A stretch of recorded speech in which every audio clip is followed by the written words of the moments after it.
तो क्योंकि टॉपिक ਆਪਾਂ थोड़ा देखा है एक दो दिन ਵਿੱਚ ਤੇ ਹੁਣ ਆਪਾਂ ਇਹਨੂੰ ਦੇਖ ਲੈਣੇ ਇਹਦੇ ਕੁਐਸਚਨਸ ਵੀ। ਸੋ 15th क्वेश्चन देखो ਇਹ ਤੁਸੀਂ ਦੇਖ ਰਿਹਾ, find the value of R so that no deflection is observed in the galvanometer when the switch S is closed or opened in the circuit। यानी चाहे ਤੁਸੀਂ switch S ਨੂੰ close ਕਰੋ ਤੇ ਚਾहे open ਕਰੋ, ਕਿਉਂਕਿ ਹੁਣ ਵੈਸੇ ਤਾਂ ਤੁਹਾਨੂੰ ਪਤਾ ਹੈ close ਕਰਤਾ ਤਾਂ ਆਪਾਂ ਇਹ ਐਕਸਪੈਕਟ ਕਰਦੇ ਹਾਂ ਕਰੰਟ ਪਾਸ ਹੋਣਾ ਚਾਹੀਦਾ ਹੈ, ਤੇ ओपन करे तो करंट पास होना बंद होना चाहिए। ओपन करे तो गैल्वेनोमीटर डिफ्लेक्शन देगा नहीं, ठीक है, पर क्लोज करे तो भी ना दे, यानी कि when there is no deflection then आप फाइंड करना है कि what is the value of R. इसनु किवें करोगे दस सकते हो कोई मेनू? सब व्हीटस्टोन ब्रिज किवें बनया है सर? AB वाला ਜਿਹੜਾ ਆ ਉਹ AD ਦੇ ਵਿੱਚ ਦੋ ਕੈਪੈਸਿਟਰ ਸੀਰੀਜ਼ ਚ ਉਹਨੂੰ ਕਰਕੇ ਉਹਨਾਂ ਵਿੱਚ ਆ ਵਾਲਾ ਹੋ ਗਿਆ ਤੁਹਾਡਾ P है ना। हाँ जी, आ दोनों मिला के बनूगा तो Q, सॉरी R, सॉरी है ना। हाँ जी सर। ते इधर C तो निकलना है ना करंट ने, देखो करंट इधरों बाहर आना है, सो आ दोनों मिला के बनूगा तो Q। समझ लग रही गल? हाँ जी सर। ते आ दोनों मिला के बने R, ते F ने जगह होगा R and 8 दा पैरेलल कॉम्बिनेशन आ वाला। समझ लगी गल? यस। सो बेसिकली कितना बन गया देखो 3 बाय थे कितना होगा 2 होगा ना, P by Q ਤੇ R कितना 3 ਤੇ 3 6। ਉਸ ਤੋਂ ਬਾਅਦ ਇਹ S ਦੀ ਜਗ੍ਹਾ ਕਿੰਨਾ ਆਏਗਾ ਦੇਖੋ R ਤੇ 8 ਦਾ parallel combination, it is 8R by R plus 8 ਆਈ ਆਊਗਾ ਨਾ। ਤੁਹਾਡੇ ਤੋਂ ਮੈਨੂੰ ਆਹੀ ਉਮੀਦ ਸੀ ਕਿ ਤੁਸੀਂ ਬਿਲਕੁਲ ਇਦਾਂ ਹੀ ਜਲਦੀ ਜਲਦੀ ਦੱਸ ਦੋਗੇ, ਤਾਂ ਤੁਹਾਨੂੰ ਪਤਾ ਵੀ ਹੈ। ਤੇ ਇਹਦੇ ਚ ਆਪਾਂ R ਸੋਲਵ ਕਰਕੇ ਕੈਲਕੂਲੇਟ ਕਰ ਲਾਂਗੇ। ਕਿੰਨਾ ਆ ਗਿਆ 8 3 24 R ਆ ਗਿਆ, ਤੇ 6 दूनी 12 R ਆ ਗਿਆ प्लस 6 12 96 कितना आ गया भाई 12 R is equal to 96। R कितना आ गया 96 by 12 that is 8 ohms answer. Clear है गल? ये याद रखना कि तुसी करंट दा देखना किथों करंट निकलिया किधरों एंटर किया, उस हिसाब नाल डिसाइड करना है। डिजाइन ते नहीं जाना, सर्किट ते जाना, तारा किधर किवें जुड़ियां हुई ने, आ गल बड़ी इंपॉर्टेंट है। ਹੁਣ ਜਿਵੇਂ ਆ क्वेश्चन है इस तरह का क्वेश्चन देखो, the 6 resistors each of value 6 ohms are joined together in a circuit as shown। so आ ਤੁਹਾਡੇ ਸਾਹਮਣੇ ਹੀ ਹੈ। calculate the equivalent resistance across the points A and B if पहला ਤਾਂ ਆਹੀ ਹੈ ਗੱਲ, क्वेश्चन नहीं है पहला calculate the equivalent resistance across the points A and B।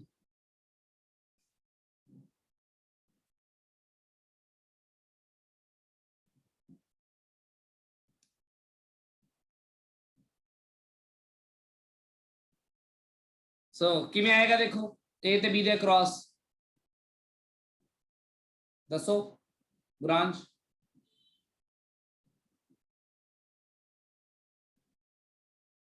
किधर चला गया ब्रांच? हाँ जी सर दे दा। देखो A ते B विच तुहानू दसनी है इक्विवेलेंट रेजिस्टेंस कितनी है। नहीं रुक जा गुरांश, तू ना बोली। बलजीत बलजीत है नहीं क्या? बलजीत है ही नहीं। बलजीत तू ही दस दे भरावा गुरांश। सर ਜਿਹੜਾ ਉੱਪਰ ਵਾਲਾ ਉਹਦੇ ਵਿੱਚ ਵੀਟਸਟੋਨ ਬਣ ਜਾਏਗਾ, C ਨਾਲੇ E ਦੇ ਵਿੱਚ ਘਰ ਜਿਹੜਾ ਹੈ 6 ਵਾਲਾ ਕੈਂਸਲ ਹੋ ਜਾਏਗਾ। ਵੀਟਸਟੋਨ ਬਣ ਜਾਏਗਾ ਤੇ ਇਹ ਜੇ ਵੀਟਸਟੋਨ ਬਣੇਗਾ ਤਾਂ ਇਹਦੇ ਚ ਆ ਗਾਇਬ ਹੋ ਜਾਏਗਾ ਕਿ ਨਹੀਂ? ਹਾਂਜੀ, ਜਿਹੜਾ ਪੂਰਾ ਸਿਸਟਮ ਹੋਏਗਾ ਇਹ ਥੱਲੇ ਵਾਲੇ ਨਾਲ ਪੈਰਲਲ ਦੇ ਵਿੱਚ ਹੋ ਜਾਏਗਾ। हाँ तो ऊपर ला कहते भाभी या फिर कह लो कि आ दोनों आ 6 बन गए, 6 ते 6 12 6 3 आ 6 ते 6 12 ते आ 6 ते 12 ते 12 ते 6 कितना हो गया पैरेलल हो गए सारे। हाँ जी सर। तो ਤੁਸੀਂ ਇਸ ਨੂੰ ਐ ਸੋਲਵ ਕਰ ਲਓ, ठीक है। ये 4/12 बन जाएगा ਤੇ ਇਹ ਆ ਜਾਊਗਾ 1/3 ਤੇ ਰੈਜ਼ਿਸਟੈਂਸ ਕਿੰਨੀ ਆਏਗੀ 3 ohms। बस ਆ ਪੂਰੇ ਸਰਕਟ ਦੀ ਰੈਜ਼ਿਸਟੈਂਸ ਆ ਗਈ 3 ohms। उस तो बाद कुछ नहीं, उन्होंने कहा if a cell of EMF 3 volt is connected across AB, compute the current through the arms AB and DF of the circuit। ਹੁਣ ਆ ਕੁਐਸਚਨ ਦੇਖੋ ਧਿਆਨ ਨਾਲ, AB and DF ਦੇ across। ਹੁਣ ਜਿਵੇਂ ਜੇ A ਤੇ AB ਦੇ across ਆਪਾਂ ਕੋਈ ਵੀ ਬੈਟਰੀ ਲਗਾ ਦਿੰਨੇ ਆ, then so here it is, ਆਪਾਂ ਬੈਟਰੀ ਲਗਾਤੀ ਜਾਂ ਸੈੱਲ ਲਗਾਤਾ, ਸੌਰੀ 3 ਵੋਲਟ ਦਾ, पहली गल टोटल इथों करंट कितना निकलेगा ये तो तुहानू हुण पता लग चुका कि नहीं। रेजिस्टेंस पूरे सर्किट दी 3 ओम्स है तो बेसिकली टोटल करंट जिहड़ा सर्किट दे विच होएगा कितना होएगा 3 वोल्ट 1 एम्पीयर होएगा। ये 1 एम्पीयर पर उन्होंने 1 एम्पीयर करंट तो बाद पूछया की है, उन्होंने कहा find the current through the arms AB। एक तो ਇਹਦੇ ਚ ਕਿੰਨਾ ਗਿਆ एंड DF। DF कितने है, DF तो आ रही है आर्म, ਇਹਦੇ ਵਿੱਚ ਤਾਂ वैसे ही करंट नहीं जाना चाहे बैटरी जिन्हें मर्जी वोल्ट दिलाओ कोई फर्क ही नहीं पैंदा ना। समझ लगी गल। DF ਦੇ ਵਿੱਚ ਤਾਂ करंट जाना ही नहीं जो उन्होंने पूछया, क्योंकि वो तो विश्व ਵਿੱਚ बैलेंस ही है, पता ही है जिन्ना मर्जी बैटरी लाई जाओ। ठीक है, उस तो बाद बचदा की है, बचदा की है कि AB ਦੇ ਵਿੱਚੋਂ ਕਿੰਨਾ ਹੈ ਤਾਂ ਉਹਦੇ ਲਈ ਤੁਸੀਂ ਕੀ ਕਰੋਗੇ। ਹੁਣ ਜੇ ਕੋਈ ਕਰੰਟ आई आ रहा है इथों मैं ਤੁਹਾਨੂੰ समझाया ਸੀ ਪਹਿਲਾਂ भी रेजिस्टेंसेस ने इस तरह आ 12 है आ भी 12 है ਤੇ ਆ 6 है, बस फिर 6 ਵਿੱਚੋਂ ਕਿੰਨਾ ਜਾਏਗਾ ਇਹ ਦੇਖ ਲਓ। ਤੁਹਾਨੂੰ करंट डिवाइड करना ਦੱਸਿਆ ਸੀ ਨਾ ਕਿੰਨਾ करंट जाएगा ਕਿੰਨਾ ਆਏਗਾ ਦੱਸੋ ਕਿਵੇਂ ਸੀਗਾ 1/6 6 बाय आता नहीं सी 6 बाय 12 प्लस 12 प्लस 6 आता नहीं सी 1/6 मतलब 1/r1 upon 1/r1 plus 1/r2 किसी के 1 by 1/r1 upon 1 by r1 सी करंट ਜਿਹੜਾ ਜਾਂਦਾ ਆ ਉਹ ਇਨਵਰਸਲੀ ਪ੍ਰੋਪੋਰਸ਼ਨਲ ਜਾਂਦਾ ਹੈ, ਡਾਇਰੈਕਟਲੀ ਪ੍ਰੋਪੋਰਸ਼ਨਲ ਨਹੀਂ ਜਾਂਦਾ। ਆ ਸਰਕਟ ਗਲਤ ਲਿਖ ਰਿਹਾ ਨਾ ਮੈਂ। ਇਹ ਕਿਹਦੇ ਲਈ ਹੁੰਦਾ ਸੀ, ਇਹ ਵੀ ਕਰਦੇ ਸੀ ਕਿਸੇ ਲਈ, ਕਿਹਦੇ ਲਈ ਕਰਦੇ ਸੀ सीरीज ਲਈ ਸਰ ਹੈ ਸੀਰੀਜ਼ ਵਾਸਤੇ ਕਰਦੇ ਸੀ ਇਹ ਹਾਂ ਸੀਰੀਜ਼ ਲਈ ਤੇ ਸੀਰੀਜ਼ ਵੋਲਟੇਜ ਡਿਵੀਜ਼ਨ ਲਈ ਕਰਦੇ ਆ ਇਹ ਆ ਵੀ ਆ ਸੀਰੀਜ਼ ਕਰੰਟ ਦਾ ਡਿਵਾਈਡ ਹੁੰਦਾ ਨਹੀਂ ਹੈ। ਸੋ ਬੇਸਿਕਲੀ ਇੱਥੇ ਕਰੰਟ ਦੀ ਵੈਲਿਊ ਜਿਹੜੀ I1 ਆਏਗੀ ਉਹ ਕੀ ਕਿ 1/6 ਇੱਥੇ ਤੇ 1/6 plus 1/12 plus 1/12 multiplied by 1 ਤੇ ਆ ਜੋ ਕਰੋਗੇ नीचे वाला कितना आ जाएगा, नीचे वाला तो 3 है 1/3 आ जाएगा ना, हुणी कितना था है तो कितना आ जाएगा 1/2 यानी कि 0.5 एम्पीयर। क्लियर है गल सब नु yes ਸੋ ਇਸ ਤਰ੍ਹਾਂ ਦੇ ਕੁਐਸਚਨ ਤਾਂ ਤੁਸੀਂ ਬਹੁਤ ਆਰਾਮ ਨਾਲ ਕਰ ਸਕਦੇ ਹੋ। ਵੀਟਸਟੋਨ ਵਿੱਚ ਵੀ ਤੁਸੀਂ ਪਛਾਣਦੇ ਹੀ ਹੋ ਕੀ ਹੁੰਦਾ ਹੈ ਕਿਵੇਂ। ਆਹ ਵਾਲਾ ਕੁਐਸਚਨ ਦੇਖੋ 18ਵਾਂ ਕੁਐਸਚਨ ਸਾਰੇ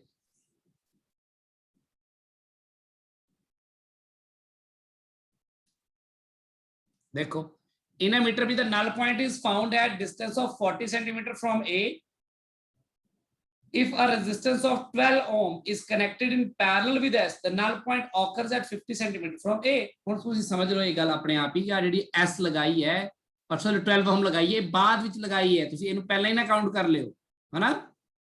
ਇਹ ਨਹੀਂ ਹੈ ਹਲੇ, ਪਹਿਲਾਂ ਉਹਨਾਂ ਨੇ ਕਿਹਾ ਕਿ ਇਹ ਲਗਾਉਣ ਤੋਂ ਬਾਅਦ 50 ਸੈਂਟੀਮੀਟਰ ਤੇ ਹੁੰਦਾ ਆ, ਇਹ ਲਗਾਉਣ ਤੋਂ ਪਹਿਲਾਂ ਕਿਤੇ ਹੁੰਦਾ ਆ 40 centimetre.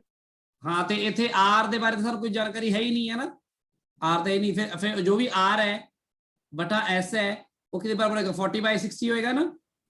yes Yes sir। so you can say that this is r by s equal to 2/3 so r by s is equal to 2/3 ये आ गई पहली इक्वेशन। इस तो बाद जे ਇਹਦੇ ਨਾਲ 12 लगाती ਆਪਾਂ ਹੁਣ ਇਹਦੇ ਨਾਲ ਤਾਂ ਹੁਣ ਆਪਣੇ ਕੋਲ ਜੋ ਬਣੇਗੀ ਇੱਥੇ ਬਣੇਗਾ r ਤੇ ਇੱਥੇ s ਨਹੀਂ ਹੋਏਗਾ, ਹੁਣ ਆਏਗਾ 12 times s divided by 12 plus s ਇਹਦੇ 125 ਨਾ ਸਮਝ ਲਿਓ, ਥੋੜਾ ਧਿਆਨ ਰੱਖੋ ਰਾਈਟਿੰਗ ਦਾ ਆਪਣੀ ਠੀਕ ਹੈ। ਤੇ ਇਹ ਕਿਹਦੇ ਬਰਾਬਰ ਹੋਏਗਾ 50/50 1/1 ਸੋ ਇਹ ਬਣ ਜਾਏਗਾ r by 12s into 12 plus s is equal to 1। so basically ਤੁਸੀਂ ਇਹਨੂੰ ਸੋਲਵ ਕਰ ਸਕਦੇ ਹੋ ਬਾय ਸਿੰਪਲੀ ਐਲੀਮੀਨੇਟ ਕਰਕੇ ਸੋਲਵ ਕਰ ਲਿਆ ਜਾਏ। ਇਹ ਕਿੰਨਾ ਬਣ ਜਾਏਗਾ, ਇੱਥੇ r ਦੀ ਵੈਲਿਊ ਕੀ ਆਏਗੀ ਇਥੋਂ ਪਹਿਲੀ ਇਕੁਏਸ਼ਨ ਤੋਂ ਦੇਖੋ ਇਹ r ਦੀ ਵੈਲਿਊ ਆਏਗੀ 2s/3 ਨਾ, ਤਾਂ ਇੱਥੇ ਆਏਗਾ 2s/3 is equal to 1। कितना आ जाएगा देखो s ना s कटे गया 2 6 1/18 so 12 plus s equal to 18 आ गया। s कितना आया देखो 6 आ गया, s की वैल्यू 6 होगी तो r की वैल्यू कितनी आएगी देखो 4 आ जाएगी। ठीक है जी। Yes। तो इस तरह के क्वेश्चन ਤਾਂ ਹੁਣ ਤੁਹਾਡੇ ਲਈ ਬਹੁਤ ਸਿੰਪਲ ਹੋਣੇ ਚਾਹੀਦੇ, ਇਹਨਾਂ ਨੂੰ ਲੈ ਕੇ ਕੋਈ ਪ੍ਰੋਬਲਮ ਨਹੀਂ ਹੋਣੀ ਚਾਹੀਦੀ। ਤੇ ਇਹਦੇ ਚ ਦੇਖੋ, ਇਹਦੇ ਚ 19th ਕੁਐਸਚਨ ਨੂੰ ਪੜੋ ਸਾਰੇ ਜਣੇ। ਤਾਂ ਹੁਣੇ ਤੱਕ ਤਾਂ ਸਿੰਪਲ ਹੀ ਸੀ ਆਪਾਂ ਜੋ ਕਰ ਰਹੇ ਸੀ।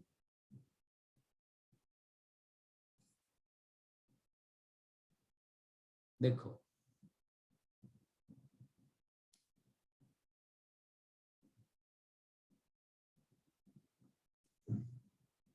देखो a resistance R equal to 2 ohms is connected to one of the gaps in a meter bridge। ठीक है, हुण इहदे R जिहड़ी है 2 ohms हैगी है, सानू पता है, which uses a wire of length 1 meter। ठीक है, वो पता ही है। and unknown resistance X जो कि 2 तो वड्डी है, ये गल पक्की गिवन है। देखो X ਦੇ ਬਾਰੇ ਇੱਕ ਇਨਫੋਰਮੇਸ਼ਨ ਗਿਵਨ ਹੈ ਆਪਾਂ ਨੂੰ ਕਿ 2 ਤੋਂ ਵੱਡੀ ਹੈ, this X is greater than 2 and this is 2। ठीक है, in other gap the balance point is noticed at L centimeter from the positive end of the battery। positive end of the battery means our end, A end। on interchanging R and X it is found that the balance point further shifts by 20 centimeter away from the end A and neglecting the end correction calculate the value of unknown resistance X used। ਹੁਣ ਤੁਸੀਂ ਸੋਚ ਕੇ ਦੇਖੋ, ਪਹਿਲਾਂ ਮੈਨੂੰ ਐਂ ਹੀ ਦੱਸੋ ਸਾਰੇ ਜਣੇ ਕਿ ਜੇ ਇਸ ਸਾਈਡ ਰੈਜ਼ਿਸਟੈਂਸ ਜਿਹੜੀ ਹੈ ਉਹ 2 ਹੈ ਤੇ ਇੱਧਰ ਜਿਹੜੀ ਦੂਜੇ ਪਾਸੇ ਲਗਾਈ ਹੈ X ਉਹ greater than 2 ਹੈ, ਤਾਂ ਬੈਲੈਂਸ ਪੁਆਇੰਟ ਅੱਧੇ ਵਿੱਚੋਂ 50 ਤੋਂ ਇੱਧਰ ਲੈਫਟ ਆਣਾ ਚਾਹੀਦਾ ਕਿ ਰਾਈਟ ਆਣਾ ਚਾਹੀਦਾ? ਦੱਸੋ, सोचो, वैसे सोचो। ਲੈਫਟ ਵਾਲ ਸਰ। लेफ्ट आएगा ना, क्योंकि वो दो घट है, ये ज्यादा है ना, ਤੇ ਜੇ ਇਹ ਘੱਟ ਹੈ ਤਾਂ ਇੱਧਰ ਪਾਸੇ ਲੈਂਥ ਘੱਟ ਹੋਣੀ ਚਾਹੀਦੀ ਹੈ, ਇੱਧਰ ਪਾਸੇ ਲੈਂਥ ਜ਼ਿਆਦਾ ਹੋਣੀ ਚਾਹੀਦੀ ਹੈ। ਸਿੰਪਲ ਜੀ ਗੱਲ ਹੈ, ਆਈ ਕੀਤਾ ਨਾ ਆਪਾਂ? Yes। ਯੈਸ। ਸੋ ਸਿੰਪਲ ਜੀ ਗੱਲ ਹੈ, ਇੱਥੇ ਮੈਨੂੰ ਬਿਨਾਂ ਕਿਸੇ ਉਹਦੇ ਮੈਂ ਸਿੰਪਲੀ ਲਿਖ ਸਕਦਾ ਕਿ ਜੇ L ਲੈਂਥ ਤੇ ਆਈ ਹੈ, ਮੰਨ ਲਓ ਮੇਰੀ ਬੈਲੈਂਸ ਪੁਆਇੰਟ ਉਹਨਾਂ ਨੇ ਕਿਹਾ it is noticed at L centimetre from ਦਾ ਪੋਜ਼ਿਟਿਵ ਐਂਡ ਆਫ ਦਾ ਬੈਟਰੀ, ਤਾਂ ਇੱਥੇ ਬੇਸਿਕਲੀ R ਦੀ ਜਗ੍ਹਾ 2 ਲਿਖੋ डिवाइडेड बाय X लिखो, उधर क्या है L divided by 100 minus L centimetre ਵਿੱਚ ਲਿਆ ਜਾਵੇ। ਕਲੀਅਰ ਹੈ ਗੱਲ? ਹਾਂਜੀ ਸਰ।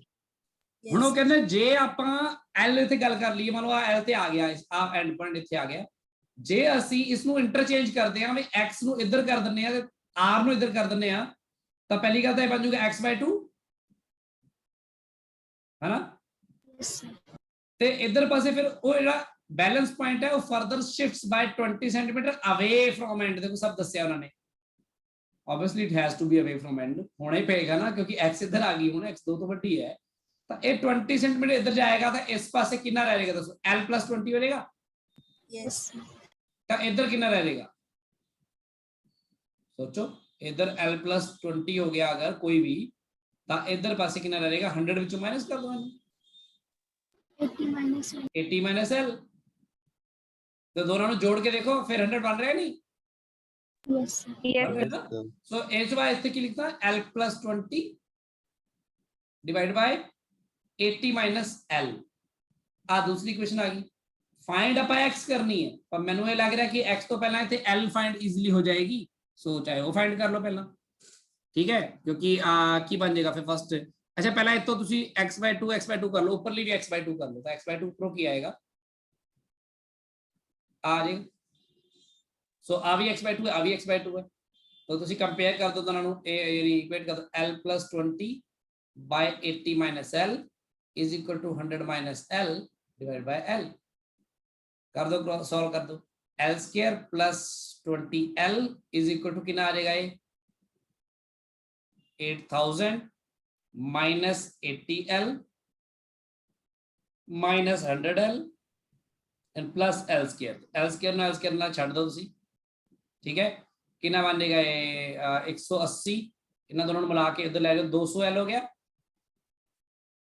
इज इक्वल टू 8000, तो L कितना आ गया? देखो 40 आ गया सेंटीमीटर, दसो क्लियर? Yes। जे समझ रहे हो, सॉल्व करना तो सौखा है, मैं ਤੁਹਾਡੇ ਲਈ ਕਰ ਰਿਹਾ ਕਿ ਤੁਸੀਂ ਕੈਲਕੂਲੇਸ਼ਨਸ ਵਗੈरह ਵਿੱਚ ਤੋਂ ਉਹ ਨਾ ਹੋਵੇ ਤੁਹਾਨੂੰ। ਆ ਲੋ ਆ ਗਿਆ, ਇਹ ਕੀ ਆਏਗਾ ਫਿਰ? x ਕਿੰਨਾ ਆਏਗਾ? 2/x, ਜਿੱਥੇ ਮਰਜ਼ੀ ਪੁੱਟ ਕਰ ਲਓ। L ਦੀ ਵੈਲਿਊ 40 ਹੈ ਤੇ ਨੀਚੇ 40/60 ਬਣਿਆ, ਤੇ x ਕਿੰਨਾ ਆ ਗਿਆ ਤੁਹਾਡਾ? x ਆ ਗਿਆ 120/40, that is 3 ohms। क्लियर है गल? Yes sir. ठीक है, इस तरह के क्वेश्चंस आएंगे, बिल्कुल ਘਬਰਾਉਣਾ ਨਹੀਂ ਕਿ ਏਡਾ ਵੱਡਾ ਪਤਾ ਨਹੀਂ ਕੀ ਲਿਖਿਆ ਹੈ, ਦੇਖੋ ਤੁਹਾਡੇ ਸਾਹਮਣੇ ਹੈ, ਮੀਟਰ ਵਿੱਚ ਹੀ ਰਵਾਂਗੇ ਆਪਾਂ, ਕੋਈ ਬਹੁਤੀ ਵੱਡੀ ਗੱਲ ਨਹੀਂ ਹੁੰਦੀ ਇਹ 'ਚ। ਹੁਣ ਰੈਜ਼ਿਸਟੈਂਸ ਬਾਕਸ ਕੀ ਹੁੰਦਾ ਤੁਹਾਨੂੰ ਸਭ ਨੂੰ ਪਤਾ ਹੋਣਾ ਚਾਹੀਦਾ, ਮੈਂ ਤੁਹਾਨੂੰ ਦੱਸ ਚੁੱਕਾ ਪਹਿਲਾਂ ਹੀ, ਤੁਸੀਂ ਹੋਰ ਕੁਐਸਚਨ ਚ ਕਹੋਗੇ ਪਤਾ ਨਹੀਂ ਨਵੀਂ ਗੱਲ ਆ ਗਈ, ਕੋਈ ਨਵਾਂ ਬਾਕਸ ਆ ਗਿਆ। So it is resistance box just. ਹਾਂਜੀ ਯੋਗੇਸ਼। ਸਰ ਪਿਛਲੇ ਕੁਐਸਚਨ ਤੇ ਲਿਖਿਆ ਸੀ ਐਂਡ ਕਰੈਕਸ਼ਨਸ, ਉਹਦਾ ਮਤਲਬ ਕੀ ਹੈ ਸਰ? ਉਹ ਐਂਡ ਕਰੈਕਸ਼ਨ ਅਸਲ ਵਿੱਚ ਐਰਰ ਹੈ, ਮਾੜਾ ਮੋਟਾ ਜਿਹੜਾ ਐਰਰ ਸਾਈਡ ਤੇ ਆਂਦਾ ਆਪਾਂ ਨੂੰ, ਜਦੋਂ ਆਪਾਂ ਜਿੱਥੇ ਕਨੈਕਟ ਕੀਤਾ ਹੁੰਦਾ ਸਾਰਾ ਕੁਝ, ਉਹਨੂੰ ਆਪਾਂ ਅਵੋਇਡ ਕਰ ਰਹੇ ਹਾਂ, ਉਹ ਆਪਾਂ ਅਵੋਇਡ ਕਰਦੇ ਹਾਂ, ਆਈਡੀਅਲ ਕੰਡੀਸ਼ਨ ਤਾਂ ਕੰਮ ਕਰਦੇ ਹਾਂ। ਓਕੇ ਸਰ, ਠੀਕ ਹੈ। ਜਿਵੇਂ ਐਂਡ ਕਰੈਕਸ਼ਨ ਆਪਾਂ ਉਹ ਚ ਵੀ ਹੁੰਦਾ ਸੀ, ਆਵਾਜ਼ ਜਦੋਂ ਸਟੇਸ਼ਨਰੀ ਵੇਵਸ ਸਾਊਂਡ ਵਾਲੇ ਇਸ ਕਰਾ ਰਹੇ ਸੀ ਵੀ ਉੱਪਰ ਹਵਾ ਆਇਆ ਤਾਂ ਥੋੜਾ ਬਹੁਤਾ ਆਪਾਂ ਐਂਡ ਕਰੈਕਸ਼ਨ ਅਪਲਾਈ ਕਰਦੇ ਸੀ ਉੱਥੇ ਵੀ। ਸੋ ਇੱਥੇ ਕੀ ਦੇਖੋ, ਹੁਣ ਦੇਖੋ ਜ਼ਰੂਰੀ ਨਹੀਂ ਕਿ ਤੁਹਾਨੂੰ ਹਮੇਸ਼ਾ ਡਾਇਗਰਾਮ ਬਣਿਆ ਹੋਵੇ, ਤੁਸੀਂ ਆਪਣੇ ਆਪ ਸੋਚ ਲੈਣਾ ਹੈ, ਦਿਮਾਗ ਦੇ ਵਿੱਚ ਡਾਇਗਰਾਮ ਬਣਿਆ ਰੱਖੋ ਪੱਕਾ। ਹੁਣ ਮੀਟਰ ਵੀ ਦਾ with a certain resistance in the left gap, कहता ना left, बस गल खत्म है इत्थे, इस तो ज्यादा सोचने की लोड़ नहीं, अपन ना ही डायग्राम बनाने की लोड़ है। of a meter भी the balance point is obtained when a resistance of 10 ohm is taken out from the resistance box। ਹੁਣ ਇਸ ਗੱਲ ਦਾ ਮਤਲਬ ਤੁਸੀਂ ਸਮਝਾਓਗੇ ਮੈਨੂੰ ਆ ਚੀਜ਼ ਦਾ।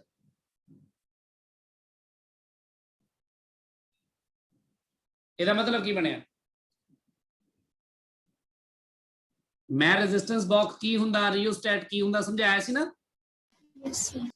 Yes, sir. ਰੈਜ਼ਿਸਟੈਂਸ ਬਾਕਸ ਦੇ ਅੰਦਰ ਕੀ ਹੁੰਦਾ, ਉਹ ਪਲੱਗਸ ਹੁੰਦੇ ਨੇ, ਉਹ ਪਲੱਗ ਜੇ ਆਪਾਂ ਬਾਹਰ ਕੱਢ ਲੈਂਦੇ ਆ ਤਾਂ ਰੈਜ਼ਿਸਟੈਂਸ ਇੰਟਰੋਡਿਊਸ ਹੋ ਜਾਂਦੀ ਹੈ, ਜੇ ਪਲੱਗ ਨੂੰ ਉਹਦੇ ਚ ਫਸਾ ਦਿੰਦੇ ਆ ਤਾਂ ਰੈਜ਼ਿਸਟੈਂਸ ਇੰਟਰੋਡਿਊਸ ਨਹੀਂ ਹੁੰਦੀ। ਸਮਝਾਈ ਸੀ ਨਾ ਇਹ ਗੱਲ? Yes. ਠੀਕ ਹੈ ਨਾ।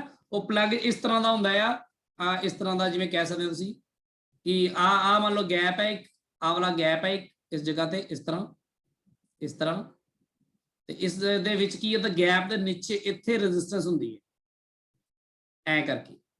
ਠੀਕ ਹੈ, ਤੇ ਇਹਦੇ ਵਿੱਚ ਬੇਸਿਕਲੀ 10 ਓਮ ਦੀ ਰੈਜ਼ਿਸਟੈਂਸ ਇੱਥੇ ਪਈ ਹੈ। ਠੀਕ ਹੈ, ਤੇ ਇਹਦੇ ਉੱਪਰ ਕੀ ਹੁੰਦਾ, ਮੈਟੈਲਿਕ ਜਾਈ ਇੱਕ ਪਲੱਗ ਹੁੰਦਾ ਹੈ ਇਸ ਤਰ੍ਹਾਂ, ਉਹ ਇੱਥੇ ਐ ਪਾਇਆ ਹੁੰਦਾ ਹੈ, ਇਸ ਤਰ੍ਹਾਂ ਇਸ ਤਰ੍ਹਾਂ ਇਸ ਤਰ੍ਹਾਂ ਇਸ ਤਰ੍ਹਾਂ, ਤੇ ਇਹਦੇ ਵਿੱਚ ਮੰਨ ਲਓ ਉੱਪਰ ਹੈਂਡਲ ਹੈ ਜਿਹਦੇ ਨਾਲ ਮੈਂ ਉਹਨੂੰ ਫੜ ਕੇ ਖਿੱਚ ਸਕਦਾ ਉੱਪਰ ਨੂੰ। ਠੀਕ ਹੈ, ਇਹ ਮੈਟੈਲਿਕ ਹੁੰਦਾ ਸਾਰਾ ਕੁਝ ਇਸ ਤਰ੍ਹਾਂ ਮੰਨ ਲਓ। ਹੁਣ ਆ ਜਿਹੜਾ ਮੈਟਲ ਹੈ ਇਹ ਸਾਰੀ, ਤੇ ਜੇ ਇਧਰੋਂ ਕਰੰਟ ਆਏਗਾ, ਬੇਸਿਕਲੀ ਜੇ ਰੈਜ਼ਿਸਟੈਂਸ ਬਾਕਸ ਨੂੰ ਮੈਂ ਕਰੈਕਟ ਕੀਤਾ ਆ, ਇਧਰੋਂ ਜੋ ਵੀ ਕਰੰਟ ਆਏਗਾ ਉਹ ਕਰੰਟ ਸਿੱਧਾ ਇਸ ਮੈਟਲ ਵਿੱਚੋਂ ਪਾਸ ਕਰ ਜਾਏਗਾ ਨਾ, ਸਿੱਧਾ ਹੀ ਕਿ ਨਹੀਂ, ਉਹਨੂੰ ਨੀਚੋਂ ਦੀ ਹੋਣ ਕੇ ਜਾਣ ਦੀ ਲੋੜ ਹੀ ਨਹੀਂ ਹੈ। ਇਸ ਲਈ ਰੈਜ਼ਿਸਟੈਂਸ ਹੁੰਦੇ ਹੋਏ ਵੀ ਨਹੀਂ ਹੁੰਦੀ, ਪਰ ਜਦੋਂ ਅਸੀਂ ਇਸ ਪਲੱਗ ਨੂੰ ਆਊਟ ਕਰ ਲੈਂਦੇ ਆ ਤਾਂ ਕਰੰਟ ਕੋਲ ਜਾਣ ਦਾ ਰਸਤਾ ਸਿਰਫ ਇੱਕ ਬਚਦਾ ਹੈ ਨਾ ਨੀਚੋਂ ਦੀ, ਤਾਂ ਆਪਾਂ ਕਹਿੰਦੇ ਜਿਹੜਾ ਪਲੱਗ ਆਊਟ ਕੀਤਾ ਮਤਲਬ 10 ਓਮ ਦੀ ਰੈਜ਼ਿਸਟੈਂਸ ਉੱਤੇ ਲਗਾ ਦਿੱਤੀ, ਇਹਦਾ ਮਤਲਬ ਆ ਹੁੰਦਾ ਹੈ। ਕਲੀਅਰ ਹੈ ਗੱਲ? Yes sir. Yes, sir. Resistance box ਐ ਕੰਮ ਕਰਦੇ, ਇਸ ਤਰ੍ਹਾਂ 10 ਦੇ ਅੱਗੇ ਇੱਕ ਹੋਰ ਲਾਇਆ ਹੋਣਾ, 5 ਵਾਲਾ ਪਲੱਗ, 6 ਵਾਲਾ ਪਲੱਗ, ਜਿਹੜਾ ਪਲੱਗ ਤੁਸੀਂ ਕੱਢਦਾ ਉਹ ਚੋਂ, ਠੀਕ ਹੈ, ਉਹ ਵਾਲਾ ਰੈਜ਼ਿਸਟੈਂਸ ਸਮਝ ਲਓ ਸਰਕਟ ਚ ਆ ਗਿਆ, ਸੀਰੀਜ਼ ਚ ਹੁੰਦਾ ਸਾਰਾ ਕੁਝ। ਠੀਕ ਹੈ, ਜਿਹੜਾ ਨਹੀਂ ਕੱਢਿਆ ਉਹ ਨਹੀਂ ਆਇਆ ਬਸ। ਸੋ ਹੁਣ when a certain resistance is in the left gap of a, ਹੁਣ ਆ certain resistance ਕਿੰਨੀ ਹੈ ਮੈਨੂੰ ਪਤਾ ਨਹੀਂ ਹੈ, left gap ਚ ਮੰਨ ਲਓ x ਹੈ। ਠੀਕ ਹੈ, the balance point is obtained when a resistance of 10 ohm is taken out from the resistance box। resistance box ਇੱਥੇ ਲੱਗਿਆ ਹੁੰਦਾ ਆਪਣਾ mostly, ਜੇ left gap ਚ unknown resistance ਹੈ ਤੇ ਉਹ ਚੋਂ 10 ohm ਆਪਾਂ ਯਾਨੀ ਕਿ 10 ਇੰਟਰੋਡਿਊਸ ਕੀਤੀ ਹੋਈ ਸਮਝ ਲਓ।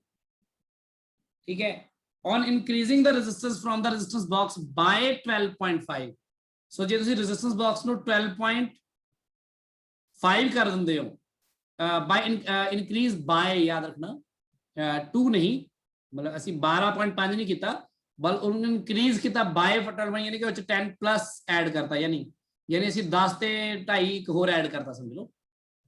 ਠੀਕ ਹੈ, 12.5 ਵਾਲੇ ਪਲੱਗ ਹੋਰ ਕੱਢਤੇ ਆਪਾਂ, ਤੇ ਆਧਾ ਐਕਸ ਹੀ ਰੱਖਿਆ ਆਪਾਂ।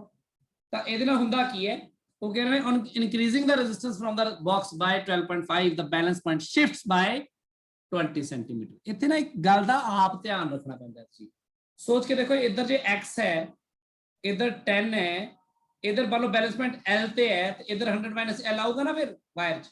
Yes, sir. Yes. ਅਗਰ ਤੁਸੀਂ ਆਹ ਵਾਲੀ 10 ਨੂੰ, ਇਹਨੂੰ x ਰੱਖੋਗੇ, ਇਹਨੂੰ 12.5 ਐਡ ਕਰ ਦੋਗੇ ਤੇ 22.5 ਬਣ ਜਾਏਗਾ, ਤਾਂ ਜਿਹੜਾ ਤੁਹਾਡਾ ਬੈਲੈਂਸ ਪੁਆਇੰਟ ਆ ਲੈਫਟ ਤੇ ਸ਼ਿਫਟ ਹੋਣਾ ਚਾਹੀਦਾ ਕਿ ਰਾਈਟ ਤੇ? Left. ਲੈਫਟ ਤੇ ਹੋਣਾ ਚਾਹੀਦਾ ਨਾ, ਤਾਂ ਇਹ ਬਣ ਜਾਏਗਾ L - 20 ਬਣੇਗਾ ਨਾ ਫਿਰ, ਕਿਉਂਕਿ ਇੱਥੇ ਉਹਨਾਂ ਨੇ ਕਿਹਾ ਹੀ ਨਹੀਂ ਕਿੱਧਰ ਨੂੰ, ਰਾਈਟ ਕਿ ਲੈਫਟ। ਕੋਈ ਬੱਚਾ L + 20 ਵੀ ਤਾਂ ਕਰ ਸਕਦਾ ਗਲਤੀ ਨਾਲ, पर बच्चा ਉਹੀ ਕਰੇਗਾ ਜਿਹਨੂੰ ਆਪ ਗੱਲ ਪਤਾ ਹੀ ਨਹੀਂ ਹੈ ਕਿ ਉੱਪਰਲੇ ਰੇਸ਼ੋ ਦੇ ਹਿਸਾਬ ਨਾਲ ਤਾਂ ਲੈਂਥ ਐਡਜਸਟ ਹੁੰਦੀ ਹੈ।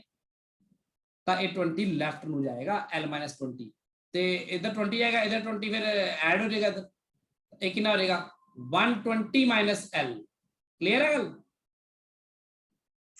Yes, sir. ਤੇ ਸੋਚ ਕੇ ਦੇਖੋ ਇਹਨਾਂ ਦੋਨਾਂ ਨੂੰ ਜੋੜ ਕੇ ਫਿਰ 100 ਹੀ ਆ ਰਿਹਾ ਵਾ। ਦੇਖੋ ਸੋ ਫਾਈਂਡ ਕਰਨੀ ਅਨਨੋਨ ਰੈਜ਼ਿਸਟੈਂਸ। ਸੋ ਪਹਿਲੀ ਗੱਲ ਤਾਂ ਇੱਥੋਂ ਕੀ ਆ ਜਾਏਗਾ, ਇੱਥੇ ਆਏਗਾ x/10 is equal to L/100 - L। इधर क्या आ जाएगा x/22.5 is equal to L-20/120 - L। ਹੁਣ ਇਹਨਾਂ ਨੂੰ ਦੋਨਾਂ ਨੂੰ ਸੋਲਵ ਕਰਨ ਲਈ ਕੀ ਕਰੋਗੇ ਤੁਸੀਂ, x ਦੀ ਵੈਲਿਊ ਲੈ ਲਿਓ, ਇੱਥੋਂ ਪੁੱਟ ਕਰ ਦਿਓ, ਇੱਥੇ x ਦੀ ਵੈਲਿਊ ਇੱਥੋਂ ਫਾਈਂਡ ਕਰ ਲਿਓ ਇਨ ਟਰਮਸ ਆਫ L, ਤੇ ਉਸ x ਨੂੰ 10 L/100 - L ਇੱਥੇ ਪੁੱਟ ਕਰ ਦਿਓ, ਤੇ ਇਹਨੂੰ ਕ੍ਰਾਸ ਮਲਟੀਪਲਾਈ ਕਰਕੇ L ਫਾਈਂਡ ਕਰ ਲਓ। ਜਦੋਂ L ਮਿਲ ਜਾਏਗਾ ਤੇ L ਮਿਲ ਜਾਏਗਾ, ਉਹਨੂੰ ਇੱਥੇ ਪੁੱਟ ਕਰ ਦਿਓ, इतो x मिल जाएगा। जिवें पिछले क्वेश्चंस कीते सी, बस मैं इक्वेशन बनाने सिखा रहा सी। दसो गल समझ लगी कि नहीं? Yes, sir. Yes. ठीक है, बहुत चंगी तरह इहनूं समझो, आपां नूं पता होना चाहिए है सारा कुछ। एक दा क्वेश्चन थोड़ा होर डिफरेंट टाइप करते हैं, आ वाला रेशो वाला।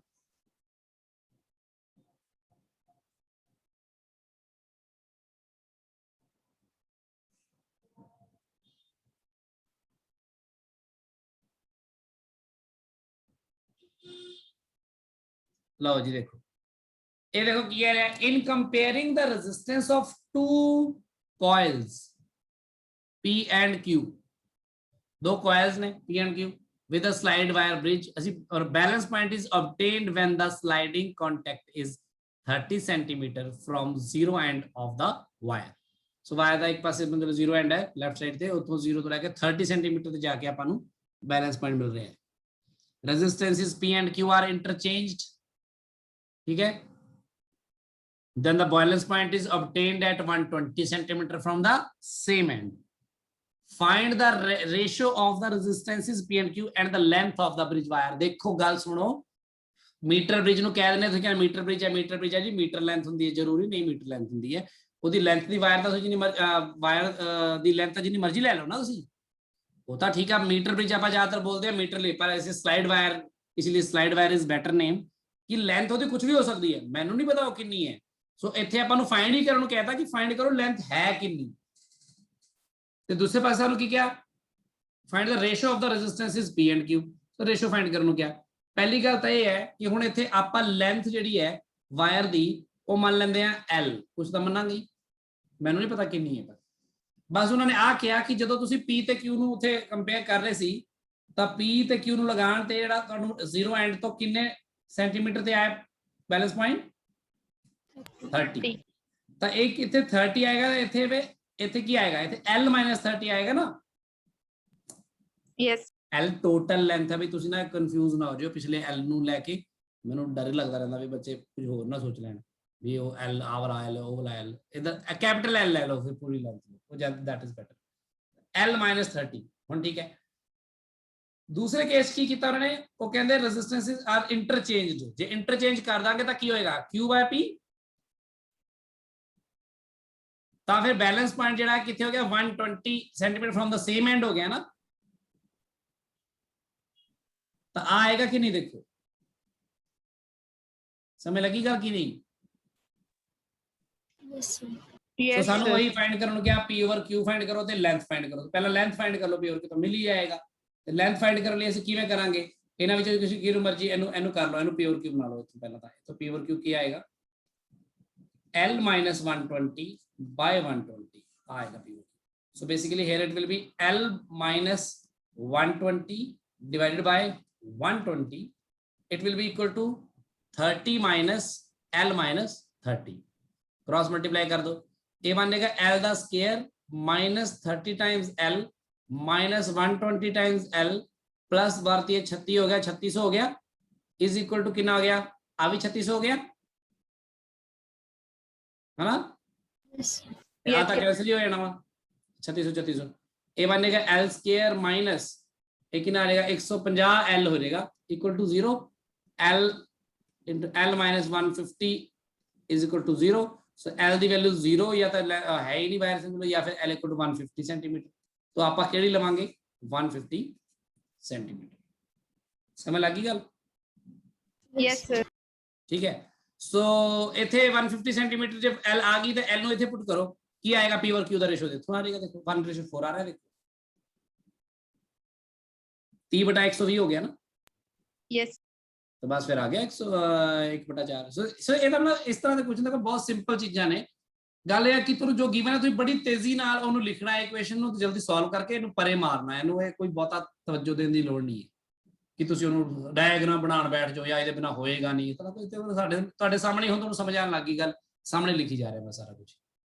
ਇੱਕ ਹੋਰ ਆ ਸ਼ੰਟ ਦੀ ਗੱਲ ਕੀਤੀ ਗਈ, ਥੋੜਾ ਸ਼ੰਟ ਬਾਰੇ ਤੁਹਾਨੂੰ ਦੱਸ ਦਈਏ ਤੁਹਾਨੂੰ, ਕਿਉਂਕਿ ਕਈ ਸ਼ਬਦ ਸੁਣ ਕੇ ਫਿਰ ਲੱਗਦਾ ਹੁੰਦਾ ਪਤਾ ਨਹੀਂ ਨਵੀਆਂ ਚੀਜ਼ਾਂ ਕਿੱਥੋਂ ਆ ਗਈਆਂ। ਸੋ ਸ਼ੰਟ ਦੱਸ ਦਿੰਦੇ ਤੁਹਾਨੂੰ।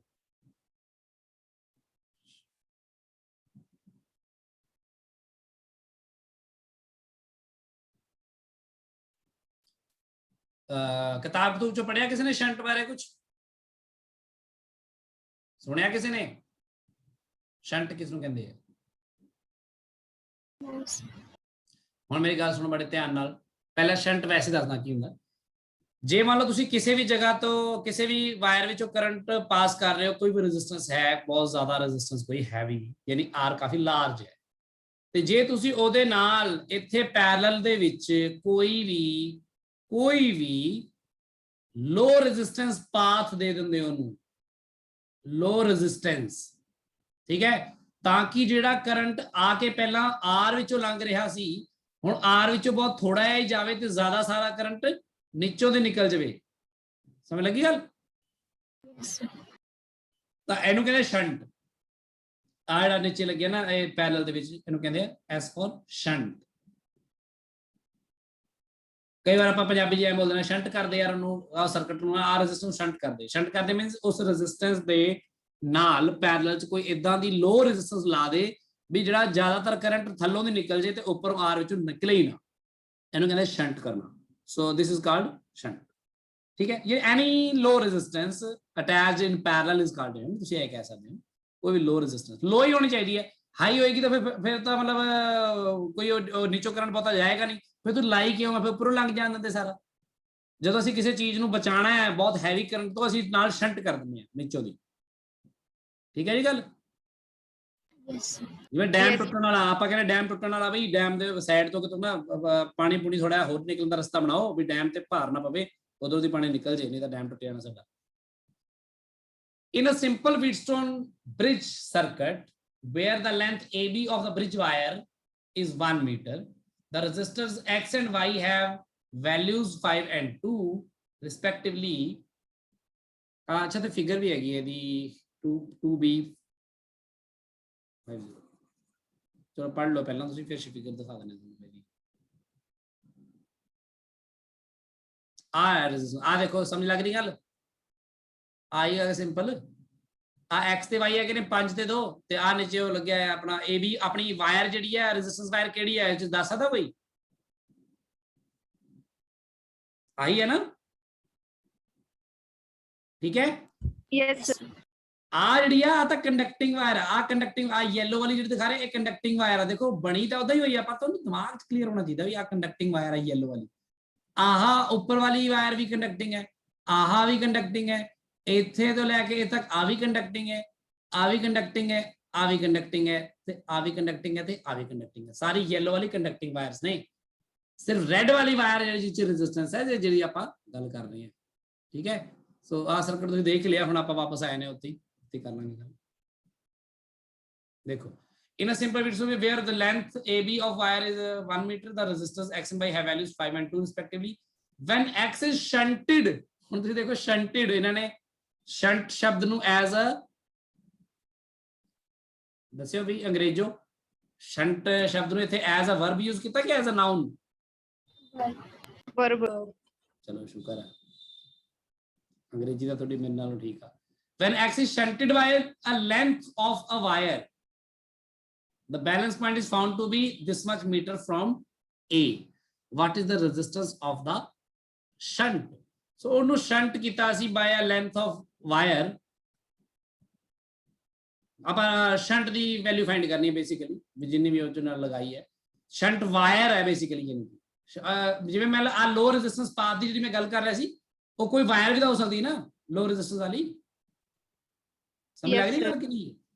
Yes, sir. तो बेसिकली आ एक्स है, आ वाई है, कोई भी इस तरह करके अटैच्ड है अपनी, ठीक है, ਇਹਦੇ ਵਿੱਚ ਗੈਲਵਨਮੀਟਰ ਹੈ ਇੱਥੇ ਤੇ ਆ ਆਪਣੀ ਰੈਜ਼ਿਸਟੈਂਸ ਵਾਇਰ ਹੈ ਤੇ ਉਹਦੇ ਨਾਲ ਆਪਣਾ ਕਿੱਥੇ ਗਿਆ, where the length of 1 metre, मतलब कोई ना कोई बैलेंस पॉइंट आया होगा ना एक्स ते वाई का, सिंपल जी गल है। की आएगा X by Y is equal to मान लो एल बाय 100 माइनस एल, आई लो, ठीक है, इधरों एल आया है। When X is shunted by, हुन एक्स नु शंट कीता मतलब एक्स दे अक्रॉस इथे एक वायर लगाई है, बस आ वायर है, बस आ शंट वायर है जिहड़ी ओदे पैरेलल लगाती है एक्स दे नाल। ते इस वायर दी रेजिस्टेंस जिहड़ी है सानू पता नहीं, ओनू आ आर कह देना, स्मॉल आर मान लो एक्स दे पैरेलल जिहड़ी लगाई है। Then balance point is found to be this much metre from A. What is the resistance of the shunt? देखो हुन की आएगा, की करेगा, जे आ एक्स दे नाल शंट करती तां एदी रेजिस्टेंस ओवरऑल कितनी आएगी, X R by X plus R आएगी कि नहीं? Yes, sir. Yes, sir. ते डिवाइडेड बाय वही वाई इज इक्वल टू, इथे हुन लेंथ गिवन है ना अपन 0.625 metre from A, Yes, sir. 0.625 metre from A यानी कि 0.625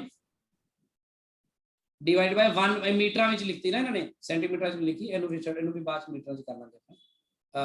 ਜੇ ਮੀਟਰਾਂ 'ਚ ਗੱਲ ਕਰੀ ਤਾਂ ਇਹਨੂੰ ਕਹਿ ਸਕਦੇ ਆ L ਬਾय, ਵੈਸੇ ਤਾਂ ਰੇਸ਼ੋ ਹੈ ਸੈਂਟੀਮੀਟਰ ਕੱਟੇ ਆਣਗੇ, ਜਸਟ ਨੰਬਰ ਹੀ ਮੈਟਰ ਕਰਦਾ ਹੈ, ਕੋਈ ਫਰਕ ਨਹੀਂ ਪੈਂਦਾ ਆਪਾਂ ਨੂੰ। ਨਹੀਂ ਫਰਕ ਪੈਂਦਾ ਨਾ, ਕੋਈ ਦੱਸੋ ਪੈਂਦਾ ਫਰਕ? ਆ ਸੈਂਟੀਮੀਟਰਾਂ 'ਚ ਹੈ ਤਾਂ ਵੀ ਇਹ ਆ ਮੀਟਰ, ਕੋਈ ਫਰਕ ਤਾਂ ਨਹੀਂ ਪੈਂਦਾ ਆਪਾਂ ਨੂੰ। 100 ਸੈਂਟੀਮੀਟਰ ਦੇ ਹਿਸਾਬ ਨਾਲ ਮੈਂ ਲਿਖਤਾ, ਭਾਵੇਂ ਰੇਸ਼ੋ ਤਾਂ ਉਹਨੇ ਰਹੇਗਾ ना, Yes, sir. Yes, sir. मतलब चाहे 20 सेंटीमीटर बाय 80 सेंटीमीटर कह दो, तो चाहे 0.2 मीटर बाय 0.8 मीटर कह दो, फर्क तो एक ही है, 1/4 ही रहना उन्हें कट कटा के, इसमें कोई फर्क नहीं पड़ेगा। Yes. 0.25 ਦੇ ਨੀਚੇ ਕੀ ਆਏਗਾ ਮੀਟਰ ਦੇ ਵਿੱਚ, 1 माइनस 0.25 0.625 कितना बनेगा फिर 375. 0.375 है ना, आ बनेगा अपना आ वाला रेशो। एक कितना बनेगा 625/375, ਇਹਨੂੰ 25 ਤੇ ਕਰ ਲਓ, 25 ਦੂਰੀ 50, 25 5 125, 25 ਕਮ 25 ਤੇ 25 5 125, ਇਹ 5/3 5/3 so this is 5/3 ਤੇ ਇਹ ਆਪਣਾ ਕੀ ਬਰਾਬਰ ਹੈ x r by x plus r ਤੇ y ਉੱਪਰ ਆ ਜਾਏਗਾ ਨਿਊਮਰੇਟਰ ਦੇ ਵਿੱਚ, is equal to ਆ ਜਾਏਗਾ 5/3। ਇੱਥੋਂ ਦੇਖੋ ਆਪਣਾ ਕੁਐਸਚਨ ਨਿਕਲ ਸਕਦਾ ਹੈ, ਕਿਉਂਕਿ ਆਪਣੇ ਕੋਲ ਪਹਿਲੀ ਤਾਂ ਬੈਲੈਂਸ ਪੁਆਇੰਟ ਦਿੱਤਾ ਹੀ ਨਹੀਂ ਹੋਇਆ ਨਾ। देखो ਤੇ ਆ ਅਗਲਾ ਕੁਐਸਚਨ ਤਾਂ ਬਾਅਦ ਵਿੱਚ ਸ਼ੁਰੂ ਹੁੰਦਾ ਹੈ, ਕਿਉਂਕਿ ਜੇ ਸ਼ੰਟ ਵਾਇਰ ਦੀ ਰੈਜ਼ਿਸਟੈਂਸ ਤੁਹਾਨੂੰ ਮਿਲ ਗਈ, ਪਹਿਲਾਂ ਇਹਨੂੰ ਡਿਸਕਸ ਕਰ ਦਿਆ ਆਪਾਂ, ਜੇ ਸ਼ੰਟ ਵਾਇਰ ਦੀ ਰੈਜ਼ਿਸਟੈਂਸ R ਮਿਲ ਗਈ, ਆ ਰੈਜ਼ਿਸਟੈਂਸ ਹੈ, ਰੈਜ਼ਿਸਟੈਂਸ ਕੀ ਹੁੰਦੀ ਹੈ, ρ L ਬਾਈ ਹੁੰਦੀ ਨਾ, Yes, sir. Yes, ਤਾਂ ਇਹਦੀ sir. ਰੈਜ਼ਿਸਟਿਵਿਟੀ ਮਿਲ ਜਾਏਗੀ ਨਾ, ਕਿਉਂਕਿ ਲੈਂਥ ਤੇ ਡਾਇਆਮੀਟਰ ਤੋਂ ਏਰੀਆ ਆਫ ਕ੍ਰਾਸ ਸੈਕਸ਼ਨ ਮਿਲ ਜਾਏਗਾ ਨਾ, ਪਾਈ d²/4। Yes, sir. ਇਹ ਤਾਂ ਬਾਅਦ ਚ ਨਿਕਲ ਜਾਏਗਾ, ਮਿਲੀਮੀਟਰ ਨੂੰ ਕਨਵਰਟ ਕਰਕੇ ਉਹ ਸਭ ਆ ਜਾਏਗਾ, ਪਰ ਬੇਸਿਕ ਗੱਲ ਹੈ R ਫਾਈਂਡ ਕਰਨਾ। R ਫਾਈਂਡ ਕਰਨ ਲਈ ਸਾਡੇ ਕੋਲ ਦੋ ਚੀਜ਼ਾਂ ਆਏਗੀਆਂ, ਕੀ ਇਥੋਂ ਮਿਲ ਸਕਦਾ ਹੈ, ਦੇਖੋ ਕਰਕੇ ਸੋਚੋ ਕਿ ਆਪਾਂ ਕੀ x by y ਨੂੰ ਇੱਥੇ ਯੂਜ਼ ਕਰਕੇ ਕਿਵੇਂ ਇਹਨੂੰ ਇਹਦੇ ਵਿੱਚੋਂ ਫਾਈਂਡ ਕਰੀਏ। ਦੋ ਇਕੁਏਸ਼ਨ ਨੇ ਆਪਣੇ ਕੋਲ, ਵੇਰੀਏਬਲ ਆਪਣੇ ਕੋਲ x ਵੀ ਹੈਗਾ, ਕੈਪੀਟਲ Y ਵੀ ਹੈਗਾ, R ਵੀ ਹੈਗਾ, ਤੇ ਇਹ L ਤੇ ਚਲੋ ਜੋ ਹੈਗਾ ਸੋ ਹੈਗਾ ਹੀ।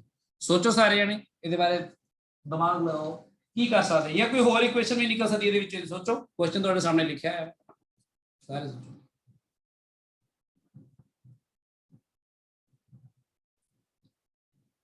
अपनी कॉपी को भी यूज कर लो, कॉपी यूज कर लो, अपने आप थोड़ा सोचो कि हुण की करिए, ठीक है। अपने कोई प्रॉब्लम होगी क्या देख लेंगे, किधर गया। So this equation will work, किधर गया, आ देखो आ पेज अपना छड़ दने, हुण आपां अगले पेज ते आने, पोटेंशियोमीटर दे बारे भी गल करी थोड़ी जी। हुण आ क्वेश्चन नहीं मैं करन लगा, तुसीं आप समझदे हो, कर लोगे तुसीं, है ना, ये सब कर लोगे, ये भी कर लोगे, हुण रेशोज वगैरह फाइंड करने, हुणी गल कीती आपां, सब कर लोगे तुसीं, ये भी हो जाएगा। आपां पोटेंशियोमीटर ते आने सीधा यो करदे हैं।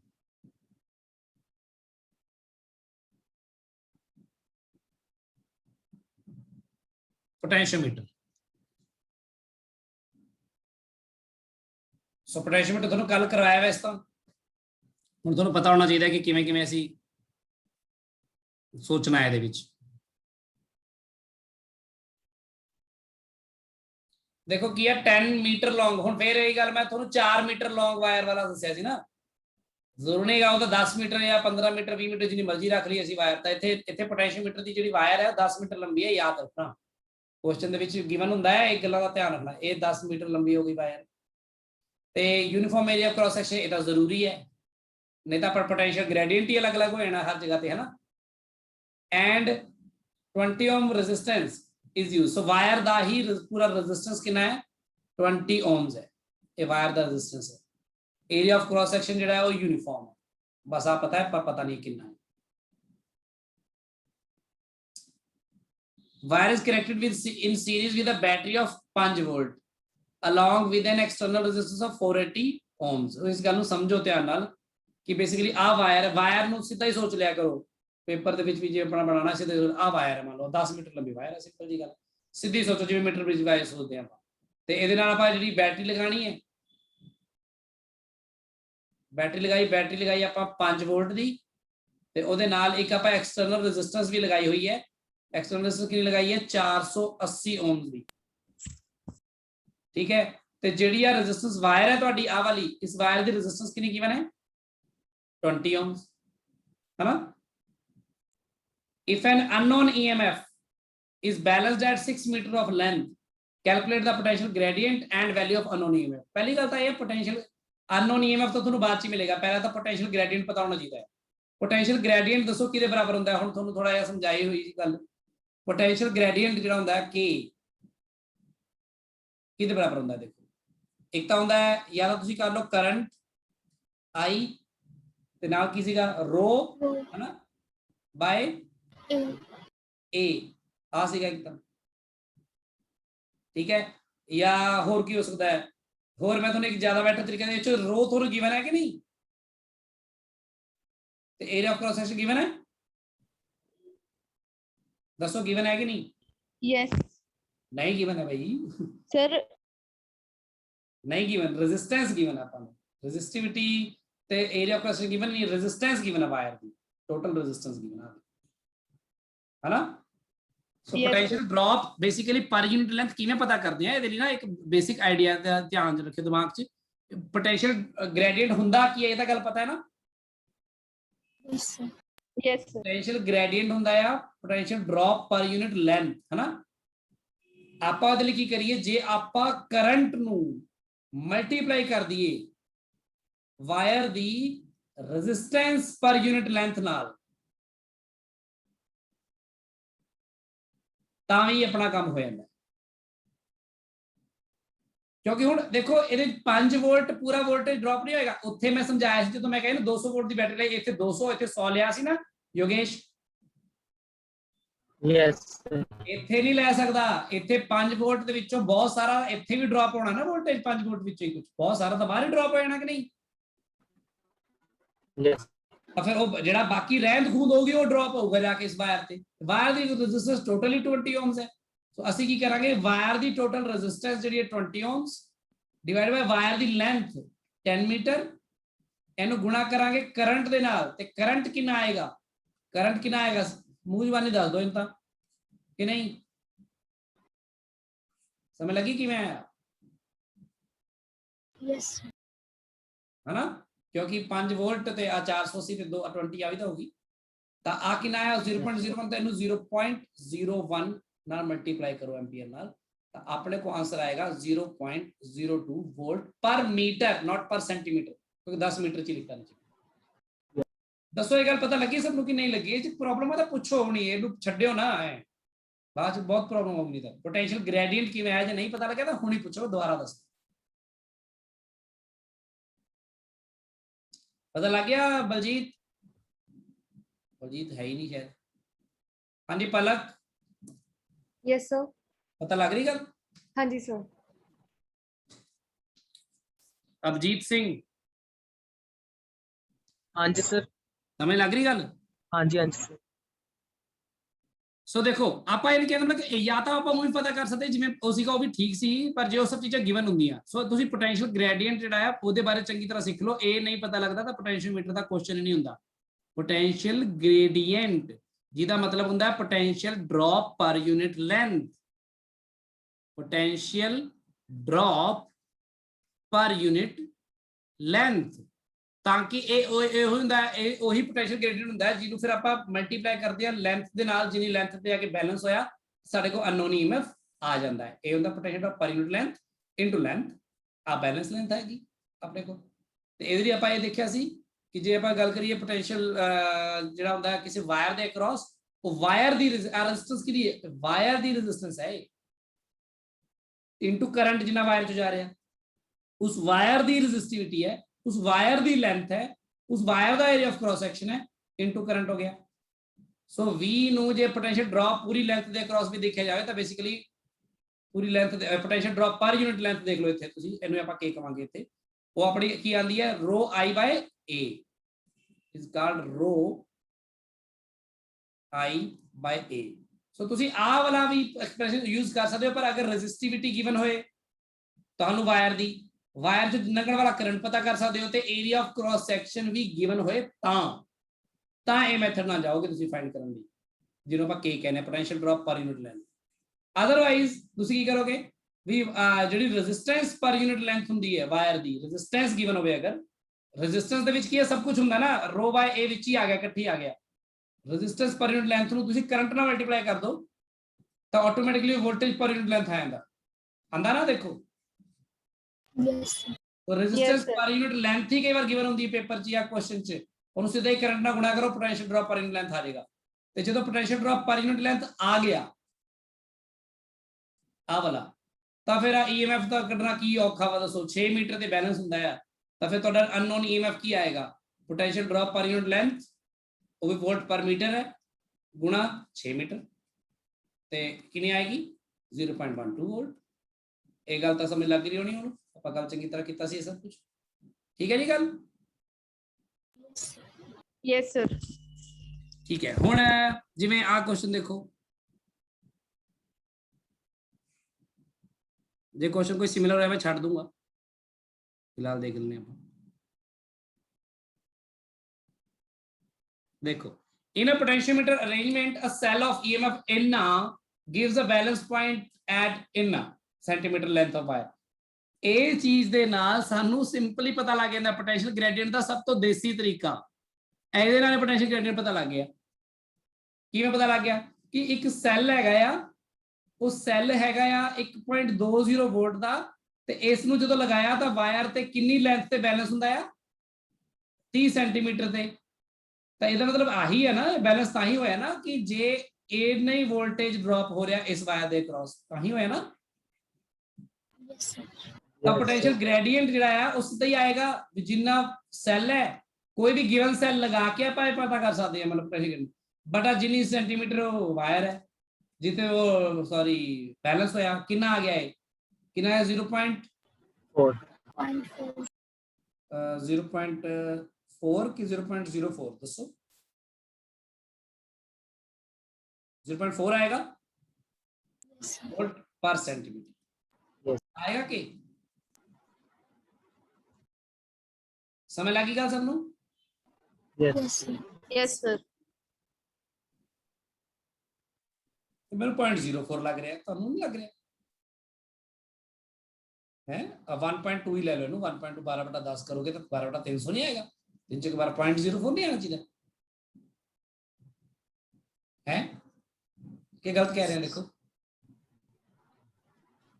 ਹੁਣ कह रहे this cell is now replaced by another cell of unknown EMF, the another cell if the ratio of EMF of the two cells is 1.5, calculate the difference in the balancing length of the potentiometer wire in the two cases। so देखो दोनों cells ਦਾ ਜਿਹੜਾ unknown cell ਲਿਆ ਆਪਾਂ, ਉਹਦਾ ਪਹਿਲੇ cell ਦੇ ਨਾਲ ਜਿਹੜਾ ਰੇਸ਼ੋ ਹੈ ਉਹ ਕਿੰਨਾ 1.5।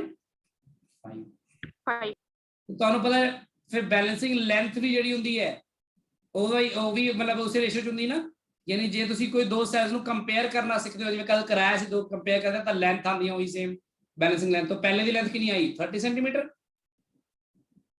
ਦੂਜੇ ਦੀ ਲੈਂਥ ਕਿੰਨੀ ਆਊਗੀ ਪਤਾ ਨਹੀਂ, ਆਈ ਹੈ ਨਾ। ਤੇ ਆ ਇਹਨਾਂ ਦਾ ਰੇਸ਼ੋ ਕਿੰਨਾ ਆ 1.5, ਤਾਂ L ਕਿਹਦੇ ਬਰਾਬਰ ਆਏਗਾ 30 सेंटीमीटर डिवाइड बाय 1.5, एक कितना आ जाएगा 20 सेंटीमीटर, आ लेंथ आ जाएगी। सो फिर डिफरेंस कितना आया 10 10 सेंटीमीटर हो गया खत्म।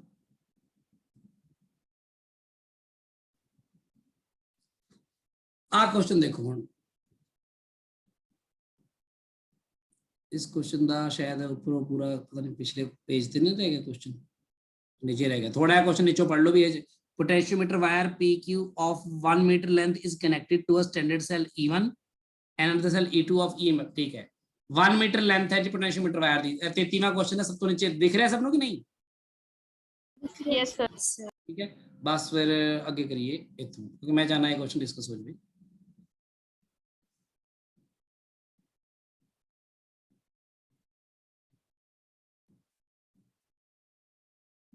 देखो आ E1 हैगा, सब कुछ दिख रहा है तुम देखो। ਇਹ कैलिब्रेटिंग बैटरी ਕਿਹੜੀ ਲੱਗ ਰਹੀ ਤੁਹਾਨੂੰ ਬਈ? E1 के E2 बोलो।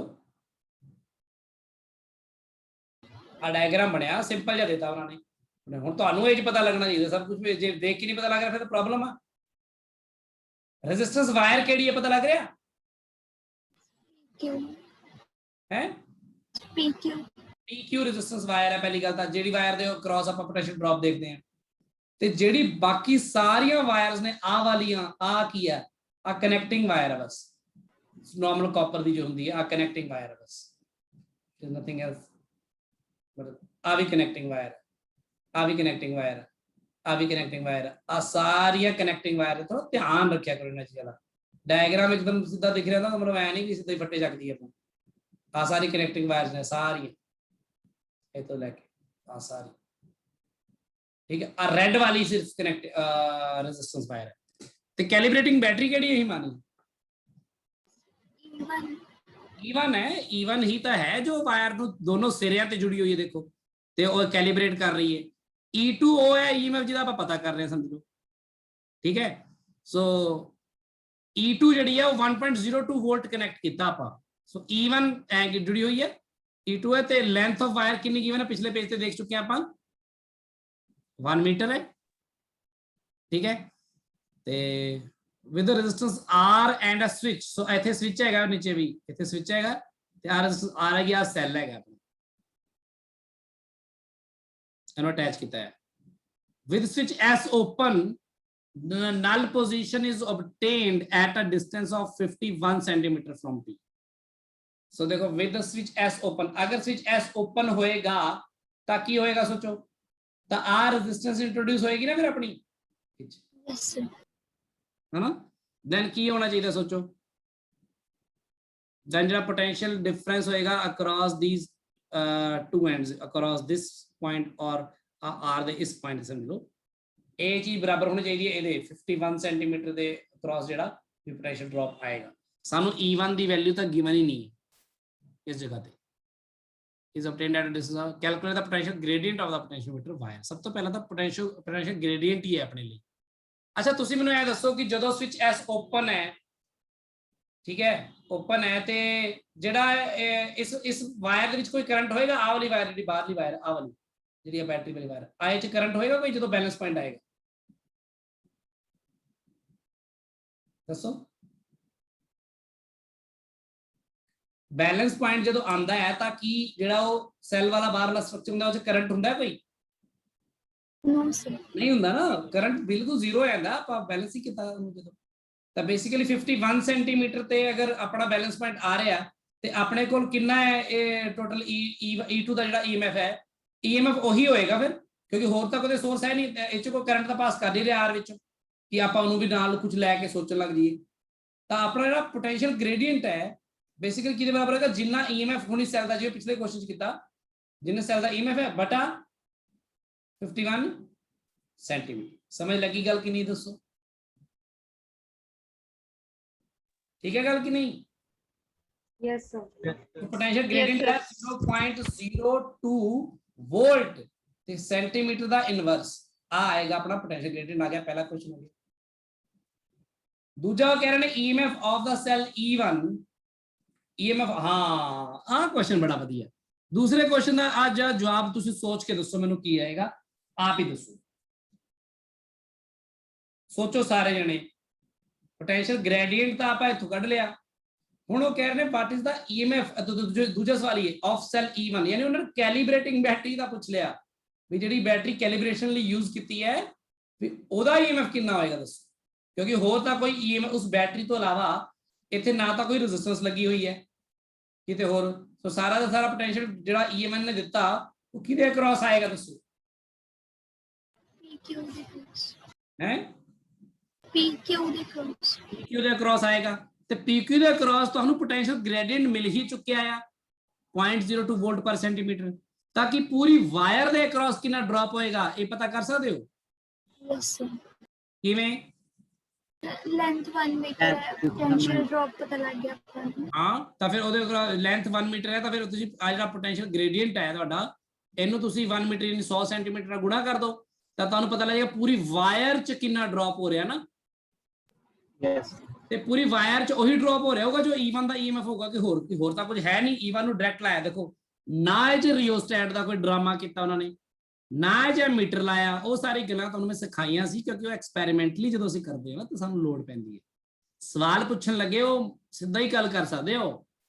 ਉਹਨਾਂ ਨੇ ਦੇਖੋ ਇਹਦੇ ਵਿੱਚ ਨਾ ਰਿਓਸਟੈਟ ਲਾਇਆ ਨਾ ਐਮੀਟਰ ਲਾਇਆ ਨਾ ਕੋਈ ਸਵਿਚ ਲਾਇਆ ਨਾ ਕੋਈ ਐਕਸਟਰਨਲ ਰੈਜ਼ਿਸਟੈਂਸ। ਪਿੱਛੇ ਐਕਸਟਰਨਲ ਰੈਜ਼ਿਸਟੈਂਸ ਵੀ ਲਾਇਆ ਹੋਇਆ ਸੀ 480 ਓਮ ਦਾ।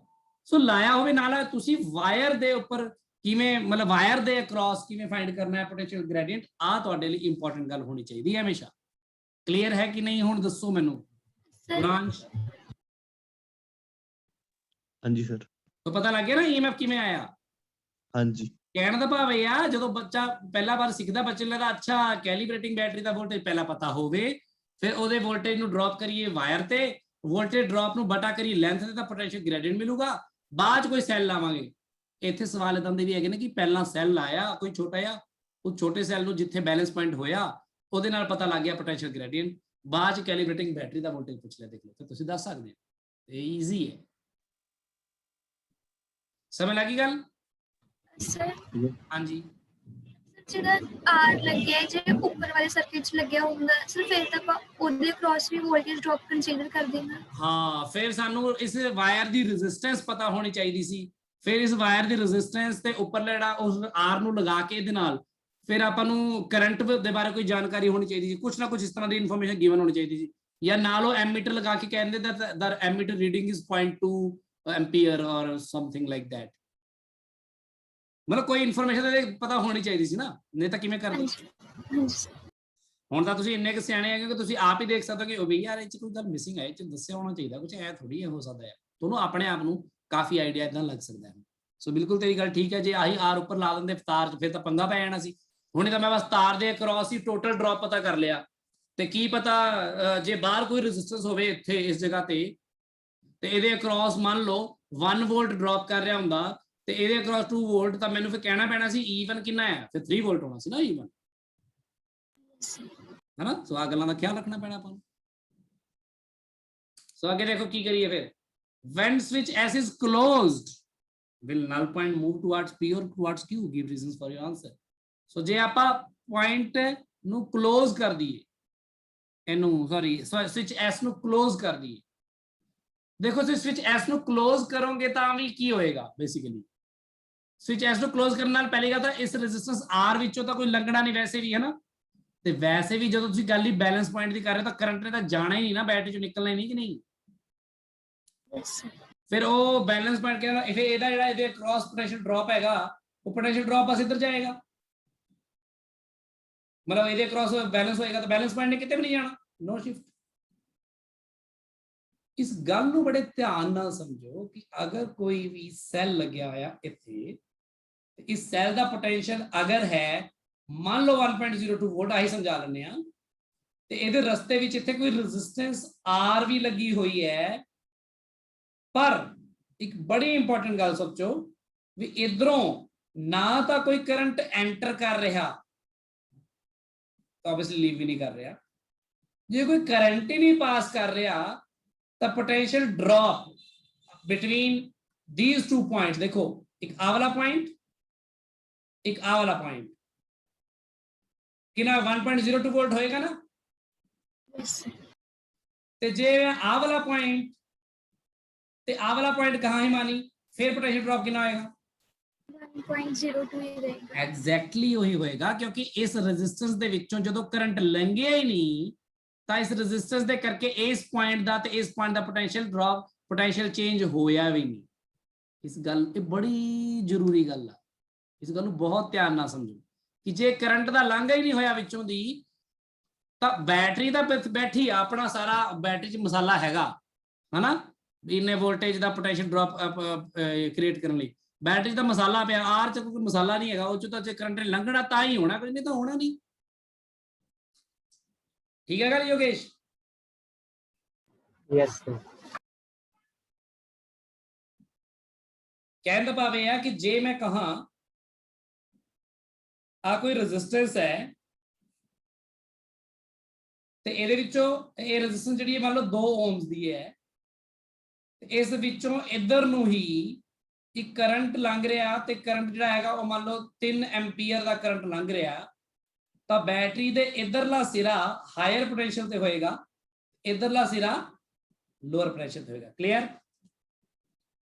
yes sir. हायर वाले का वोल्टेज कितना कह सकता मैं, एक्चुअली डिफरेंस होएगा, यानी जे अगर मैं कहा ए पॉइंट ए है ए पॉइंट बी है तो वी ए का पोटेंशियल पहली गल तो वी बी नाल ज्यादा होएगा ते V A minus V B कितना होएगा, आप जीरो एंड ऑन नहीं कहते, कितना होएगा बोलो 6 वोल्ट होएगा। बिल्कुल। ते जे आही रेजिस्टेंस होवे ते करंट जे करंट कुछ होर होवे मान लो 3 एंपियर की बजाय रेजिस्टेंस उन्ना ही है, देखो 2 ओम्स ही है ते करंट जेड़ा इस बार जे करंट घट जवे 1 एंपियर ही होवे ते फिर वही पॉइंट ए ते बी ले लवां मैं उदा ही, तो ए ते बी विचों फिर पोटेंशियल ए दा ज्यादा होएगा तो V A minus V B कितना आएगा 2 वोल्ट। मतलब इट ऑल डिपेंड्स रेजिस्टेंस दे अक्रॉस पोटेंशियल ड्रॉप कितना होएगा, ये डिपेंड करता है कि उस रेजिस्टेंस विचों करंट कितना लंघ रहा। हुण जे इत्थे बैलेंस पॉइंट ही लैके आना आ ते करंट दा कोई लंघना ही नहीं है इहदे विचों बैलेंस पॉइंट दे उपर आके, तो इस रेजिस्टेंस दे अक्रॉस पोटेंशियल ड्रॉप कोई होना ही नहीं, आही 1.02 ही रहना, चाहे इत्थों इत्थे तक लो, चाहे इत्थों इत्थे तक लो, चाहे इस पॉइंट तो लैके फिर इस पॉइंट तक लो, है ना। तो इसलिए बैलेंस पॉइंट में कोई शिफ्ट नहीं होना। समझ लगी सारे नूं गल कि नहीं? दोस्तों कोई पूछना तो पूछो। ठीक है जी, yes sir. चलो हुण आ सवाल देखो ही नहीं आ कर दे पहले ही।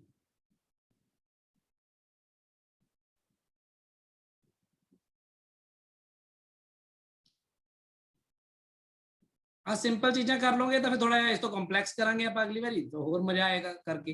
जो छोटी छोटी चीज़ें पता होनी है, छोटी चीज़ों नूं लैके कई बार तंग रहने हो, फिर सीधा ही मैं वो दे देवां तां उहदे नाल। हुण आपां इस तो बाद इस विषय ते 2 लैक्चर होर लावांगे, 2-3 लैक्चर बड़ा वधिया आराम नाल करांगे होर क्वेश्चन। ते तुहाडा टेस्ट उस तो बाद ही होएगा, पहला नहीं होएगा टेस्ट। यानी 1 तरीक नूं आंदे तुहाडा आने कि मैं तुहाडे मूँह ते टेस्ट मारना, आपां पहला 2-3 दिन पढ़ांगे, होर अच्छी तरह तैयारी करांगे, फिर आपां टेस्ट रखांगे। ठीक है, चलो जी। Standard cell in is balanced by the potential difference across 91 centimeter of a meter long wire supplied by a cell of EMF 2 volt through a series resistor of resistance 2 ohms। मतलब आ line पूरी विच देखो सारा कुछ लिखता, समझ गए तुसीं की लगा है? मन दसो की है, कैलिब्रेटिंग बैटरी है या केडी बैटरी है या की है?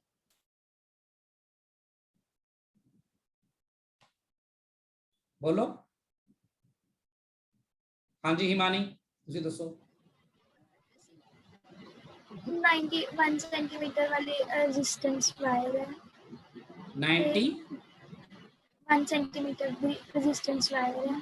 टोटल लंबी वायर ही है, मतलब इत्थे बैलेंस हो रहा है। बैलेंस हो रहा केड़ा सेल? 1.08 वाला। यानी कि जे मैं कहा कि बेसिकली जेड़ा मैं सेल लगांदा सी ना नीचे ओदे रोज ਉਹ वाला सैल 1.08 वोल्ट का लगा होया, ਉਹ जाके इत्थे बैलेंस हो रहा ਰੈਜ਼ਿਸਟੈਂਸ ਵਾਇਰ ਤੇ ਜਿਹੜੀ ਰੈਜ਼ਿਸਟੈਂਸ ਵਾਇਰ ਹੈਗੀ ਹੈ ਉਹ ਉਸ ਦਾ 91 ਸੈਂਟੀਮੀਟਰ ਇਧਰ ਵਰਤਿਆ ਜਾ ਰਿਹਾ, ਆਈ ਕਹਿ ਸਕਦੇ ਨਾ ਯੈਸ ਇੱਥੇ ਤੱਕ, ਇੱਥੋਂ ਲੈ ਕੇ, ਤੇ ਉਹ ਵਾਇਰ ਜਿਹੜੀ ਹੈ ਨਾਲ ਹੀ ਅੱਗੇ ਦੇਖ ਫਿਰ ਲਿਖ ਰਹੇ ਨੇ ਉਹ, ਇਹ ਵਾਇਰ ਦੀ ਟੋਟਲ ਲੈਂਥ ਕਿੰਨੀ ਹੈ, 1 ਮੀਟਰ ਹੈ, ਐਂਡ ਸਪਲਾਈਡ ਬਾय मतलब ਸਪਲਾਈਡ ਬਾय ਆ ਕਿਹੜੀ ਬੈਟਰੀ ਆ ਗਈ ਫਿਰ, ਕੈਲੀਬ੍ਰੇਟਿੰਗ ਬੈਟਰੀ ਹੈ ਜਿਹਨੇ ਸਪਲਾਈ ਕੀਤਾ ਇਹਨੂੰ ਵੋਲਟੇਜ ਤੇ ਇਹਦੀ ਹਾਇਰ ਤੇ ਲੱਗੇਗੀ, ਤੇ calibrating battery through a series resistor of 2 ohm ਦੀ ਬੈਟਰੀ ਲੱਗੀ ਹੋਈ, ਉੱਪਰ ਰੈਜ਼ਿਸਟਰ ਵੀ ਲੱਗੀ ਹੋਈ ਹੈ, ਤੇ 2 ਵੋਲਟ ਦੀ ਆਪ ਹੈ, ਤੇ ਇਸ ਤਰ੍ਹਾਂ ਆ, ਕਲੀਅਰ ਹੈ ਗੱਲ, ਯੈਸ ਇੱਕੋ ਲਾਈਨ ਦੇ ਵਿੱਚ ਸਾਰਾ ਕੁਝ ਦਿੱਤਾ, ਤੇ ਸਾਰਾ ਕੁਝ ਨਾਲ ਦਿਮਾਗ 'ਚ ਪਿਕਚਰ ਬਣਨੀ ਚਾਹੀਦੀ ਹੈ। ਦੂਜੀ ਗੱਲ ਇੱਕ ਹੋਰ ਯਾਦ ਰੱਖਿਓ, ਕੈਲੀਬ੍ਰੇਟਿੰਗ ਬੈਟਰੀ ਤੋਂ ਵੀ ਜ਼ਿਆਦਾ ਵੋਲਟੇਜ ਵਾਲਾ ਸੈੱਲ ਕਦੀ ਬੈਲੈਂਸ ਕਰ ਪਾਏਗਾ ਪੋਟੈਂਸ਼ੀਓਮੀਟਰ, ਦੱਸੋ ਨੋ ਸਰ ਨਹੀਂ, ਕੈਲੀਬ੍ਰੇਟਿੰਗ ਬੈਟਰੀ ਹੀ ਸਮਝ ਲਓ ਅਪਰ ਲਿਮਿਟ ਹੁੰਦੀ ਹੈ, ਜੇ ਉਹ ਵੀ ਐਕਸਟਰਨਲ ਰੈਜ਼ਿਸਟੈਂਸ ਨਾ ਹੋਵੇ ਤਾਂ। ਕੈਲੀਬ੍ਰੇਟਿੰਗ ਬੈਟਰੀ ਹੁਣ ਤੁਸੀਂ 2 ਵੋਲਟ ਦੀ ਲਾਈ ਹੈ, ਕੈਲੀਬ੍ਰੇਸ਼ਨ ਦਾ 2 ਵੋਲਟ ਤੱਕ ਕੀਤੀ ਹੈ, ਲੈ ਕੇ ਅਨਨੋਨ ਸੈੱਲ ਆ ਕੇ 50 ਵੋਲਟ ਦਾ, ਉਹ ਤਾਂ ਪਟਾਕਾ ਪੈ ਜਾਣਾ ਹਨਾ, ਕਦੀ ਬੈਲੈਂਸ ਪੁਆਇੰਟ ਆਣਾ ਹੀ ਨਹੀਂ। ਹੁਣ ਦੱਸੋ ਕੀ ਹੈ ਅੱਗੇ, ਥਰੂ ਸੀਰੀਜ਼ ਦਾ internal resistance of the cell is 0, so ਆਪਾਂ ਅਸੀਂ ਆਈਡੀਅਲ ਸੈਲ ਦੀ ਗੱਲ ਕਰ ਰਹੇ ਸੀ, ਸੋ find the resistance per unit length of the potentiometer wire, ਹਾਂਜੀ ਹੁਣ ਦੱਸੋ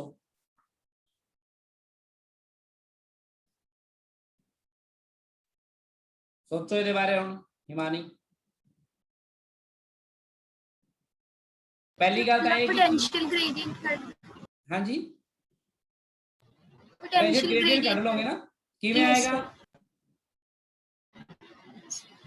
1.0 into divided by 91 ਯੈਸ, ਇਹ ਜੋ ਵੀ ਆਏਗਾ k ਆ ਜਾਏਗਾ ਨਾ, ਪਹਿਲਾਂ ਤਾਂ k ਆ ਗਿਆ, ਇਹ ਮੇਰੇ ਖਿਆਲ ਆ ਜਾਏਗਾ, ਇਹ ਕਿੰਨਾ ਆਏਗਾ, ਨਹੀਂ ਸਿੱਧਾ ਸਿੱਧਾ ਤਾਂ ਡਿਵਾਈਡ ਹੋ ਰਿਹਾ ਕੁਝ ਵੀ ਹੈ ਨਾ, ਚਲੋ ਐਂ ਛੱਡ ਦੋ ਫਿਲਹਾਲ, ਆ k ਆ ਗਿਆ, ਪਰ k ਤਾਂ ਪੁੱਛਿਆ ਨਹੀਂ ਇਹਨਾਂ ਨੇ, ਉਹਨਾਂ ਨੇ ਪੁੱਛਿਆ ਕੀ ਹੈ, ਸਰ ਫਿਰ ਆਪਾਂ ਲਿਖਾਂਗੇ ਕਿ potential gradient per unit length is equal to resistance per unit length into current, ਫਿਰ ਕਰੰਟ ਕੱਢ ਲਾਂਗੇ। ਹਾਂਜੀ ਰੈਜ਼ਿਸਟੈਂਸ ਪਰ ਯੂਨਿਟ ਲੈਂਥ ਪਤਾ ਕਰਨੀ ਹੈ, ਠੀਕ ਹੈ, ਇਨਟੂ ਕਰੰਟ, ਤੇ ਪਰ ਕਰੰਟ ਕਿੱਥੋਂ ਕੱਢਾਂਗੇ, ਸਰ ਆਪਾਂ ਨੂੰ ਵੋਲਟੇਜ ਗਿਵਨ ਹੈ 2, ਜਿਹੜੀ ਕੈਲੀਬ੍ਰੇਟਿੰਗ ਬੈਟਰੀ ਹੈ, ਹਾਂ ਤੇ ਇੱਕ 2 ohm ਵਾਲੀ ਰੈਜ਼ਿਸਟੈਂਸ ਹੈ, ਤੇ ਇੱਕ ਵਾਇਰ ਵਾਲੀ ਰੈਜ਼ਿਸਟੈਂਸ ਵਾਇਰ ਵਾਲੀ ਹੈ, ਯੈਸ, ਵਾਇਰ ਦੀ ਰੈਜ਼ਿਸਟੈਂਸ ਨੂੰ ਜੇ R ਕਹਿ ਲਵਾਂ ਤਾਂ ਬੇਸਿਕਲੀ ਜਿਹੜਾ ਕਰੰਟ ਹੋਣਾ ਚਾਹੀਦਾ ਹੈ ਉਹ ਹੋਣਾ ਚਾਹੀਦਾ 2 ਵੋਲਟ ਡਿਵਾਈਡ ਬਾਈ R+2 ਹੈ ਨਾ, ਯੈਸ ਸਰ ਤਾਂ ਹੋਣਾ ਚਾਹੀਦਾ, ਤੇ ਫਿਰ ਇਹਦੇ ਨਾਲ ਆਪਣਾ ਸਰ ਜਾਏਗਾ। ਦੇਖੋ ਜੇ k ਦੀ ਵੈਲਿਊ ਮੈਨੂੰ ਆ ਗਿਵਨ ਹੈ ਤੇ R/L ਇਹਨੂੰ ਕਰ ਦਵਾਂ ਤੇ ਇਹਨੂੰ 2/R+2 ਕਰਕੇ ਸਰ ਜਾਏਗਾ। ਦੇਖੋ ਸੋਚੋ ਸਾਰੇ ਨੇ, ਸੋਚੋ ਬਈ, ਇੱਕ ਦੋ ਜਣੇ ਨਾ ਸੋਚੋ ਅਗਲਾ,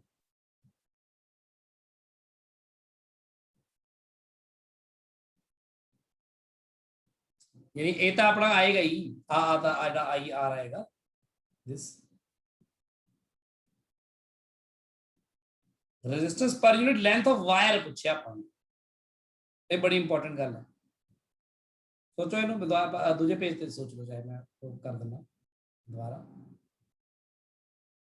पहला R कट के फिर R/L कर दो, हाँ पहला R कट लो, सिंपली R ही कट लो, R/L दी टेंशन लेने की लोड़ ही नहीं, सीधा ही R कटने की कोशिश करो, देखो किमें R आएगा, रेजिस्टेंस पर यूनिट लेंथ पता करनी है।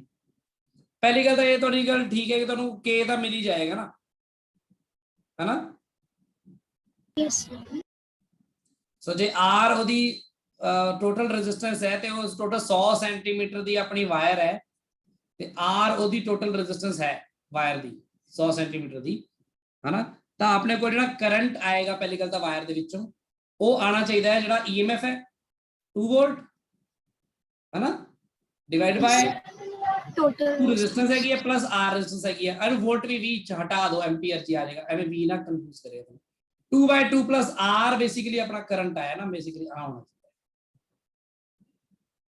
है ना, यस सर।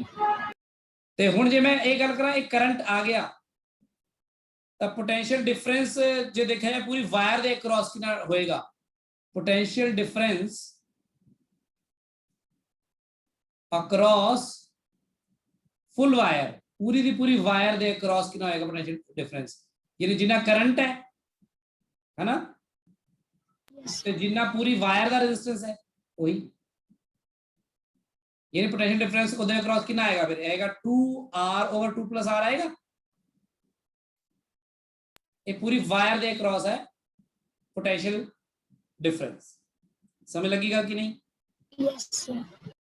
ਤੇ ਜੇ ਪੋਟੈਂਸ਼ੀਅਲ ਡਿਫਰੈਂਸ ਉਹਦੇ ਅਕ੍ਰੋਸ ਇੰਨਾ ਹੈ ਤੇ potential drop per unit length ਕਰਾਂਗੇ ਤਾਂ ਆਪਾਂ ਆਏਗਾ 2R/2 + R ਡਿਵਾਈਡਡ ਬਾਈ ਲੈਂਥ ਕਿੰਨੀ 100 सेंटीमीटर, Yes, sir. है ना? यही आएगा पोटेंशियल ग्रेडियंट की नहीं, हाँ जी सर। यही पोटेंशियल ग्रेडियंट अभी आएगा ਜਿਹੜਾ ਮੈਂ ਉਹਨੇ ਕਰ ਲਿਆ ਸੀ ਕਿੰਨਾ ਸੀਗਾ ਉਹ 1.08 डिवाइड बाय 90 91। एनु सॉल्व करके अपने को R आ जाएगी सिंपल। सर 91 ਨੂੰ मीटर्स लिखना जरूरी है? 91 ਨੂੰ ਸੈਂਟੀਮੀਟਰ ਚ ਲਿਖਿਆ ਨਾ ਪਹਿਲੇ ਤਾਂ ਇੱਥੇ ਨਹੀਂ, ਹਾਂ ਇੱਥੇ ਵੀ ਦੇਖ ਲਓ ਧਿਆਨ ਨਾਲ ਕਿਉਂਕਿ ਇੱਥੇ ਪਰ ਸੈਂਟੀਮੀਟਰ ਲਿਖਿਆ ਨਾ ਆਪਾਂ, ਸੈਂਟੀਮੀਟਰ ਰੱਖ ਲਓ ਫਿਰ ਪਰ ਸੈਂਟੀਮੀਟਰ ਠੀਕ ਹੈ। ਆ ਦੇਖ ਇੱਥੇ ਸੈਂਟੀਮੀਟਰ ਰੱਖ ਲਓ, ਬਿਲਕੁਲ ਸਹੀ ਜਾਏਗਾ। क्लियर? ठीक है, ਇਹਨੂੰ ਸੋਲਵ ਕਰ ਲਿਓ, ਇਹ ਚੋਂ R ਆ ਜਾਏਗਾ ਤੇ R ਆਏਗਾ ਤਾਂ ਉਹਨੂੰ ਡਿਵਾਈਡ ਬਾਈ 100 ਕਰ ਦਿਓ ਤਾਂ ਤੁਹਾਨੂੰ ਮਿਲ ਜਾਏਗਾ। ਠੀਕ ਹੈ ਜੀ, ਇਹਨੂੰ ਕਰਿਓ ਆਪਣੇ ਆਪ ਹੁਣ।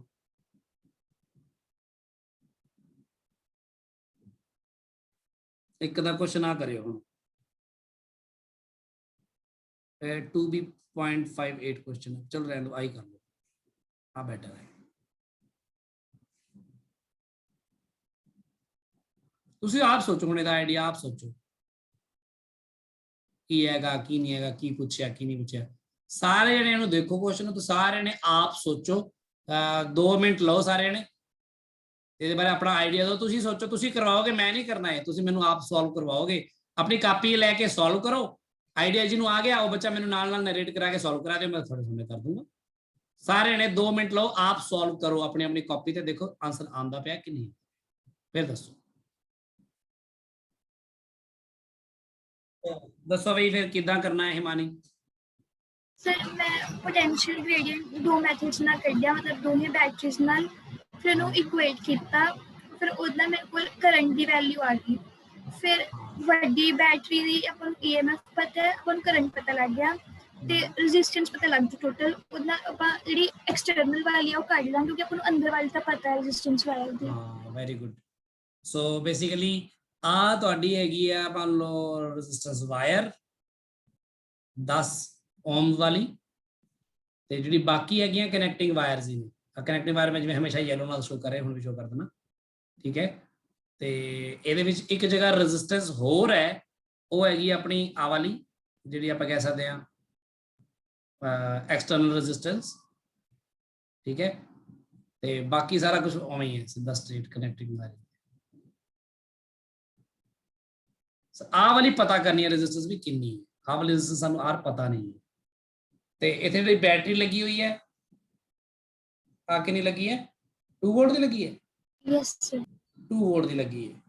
ਉਸ ਤੋਂ ਬਾਅਦ ਇਹ ਜੇ ਇੱਥੇ ਲੱਗੀ ਹੋਈ ਹੈ ਨਾ, ਤਾਂ ਇੱਥੋਂ ਹੀ ਦੂਸਰਾ ਇੱਕ ਸੈੱਲ ਹੈ ਜਿਸ ਨੂੰ ਉਹਨੇ ਬੈਲੈਂਸ ਕਰਕੇ ਦਿਖਾਇਆ ਹੈ। ਆ ਸੈੱਲ ਹੈਗਾ ਆ 10 ਮਿਲੀ ਵੋਲਟ ਦਾ, ਯਾਦ ਰੱਖਿਓ ਮਿਲੀ ਵੋਲਟ ਦਾ, ਤੇ ਇਹ ਬੈਲੈਂਸ ਹੋਇਆ 40 ਸੈਂਟੀਮੀਟਰ ਦੀ ਲੈਂਥ ਦੇ ਉੱਪਰ, ਤੇ ਪੂਰੀ ਵਾਇਰ 100 ਸੈਂਟੀਮੀਟਰ, ਸੋ ਆ 40 ਸੈਂਟੀਮੀਟਰ ਦੇ ਉੱਪਰ ਇਹ ਬੈਲੈਂਸ ਹੋਇਆ ਹੈ। ਤੇ ਬਸ ਉਹਨਾਂ ਨੇ ਕਿਹਾ what is the value of external resistance R ਪਤਾ ਕਰਨੀ ਹੈ। ਪਹਿਲੀ ਗੱਲ ਤਾਂ potential drop per unit length ਪਤਾ ਲੱਗ ਜਾਏਗੀ ਆਪਾਂ ਨੂੰ ਇੱਥੋਂ, ਯਾਨੀ ਕਿ K ਮਿਲ ਜਾਏਗਾ ਸਾਨੂੰ। K ਕਿਤੇ ਬਰਾਬਰ ਹੋਏਗਾ 10 ਮਿਲੀ ਵੋਲਟ, है ना, डिवाइड बाय 40 सेंटीमीटर। आ अपना पोटेंशियल ग्रेडियंट आ गया पहली गल। तो दूजा पोटेंशियल ग्रेडियंट कित्थों आंदा हुंदा है?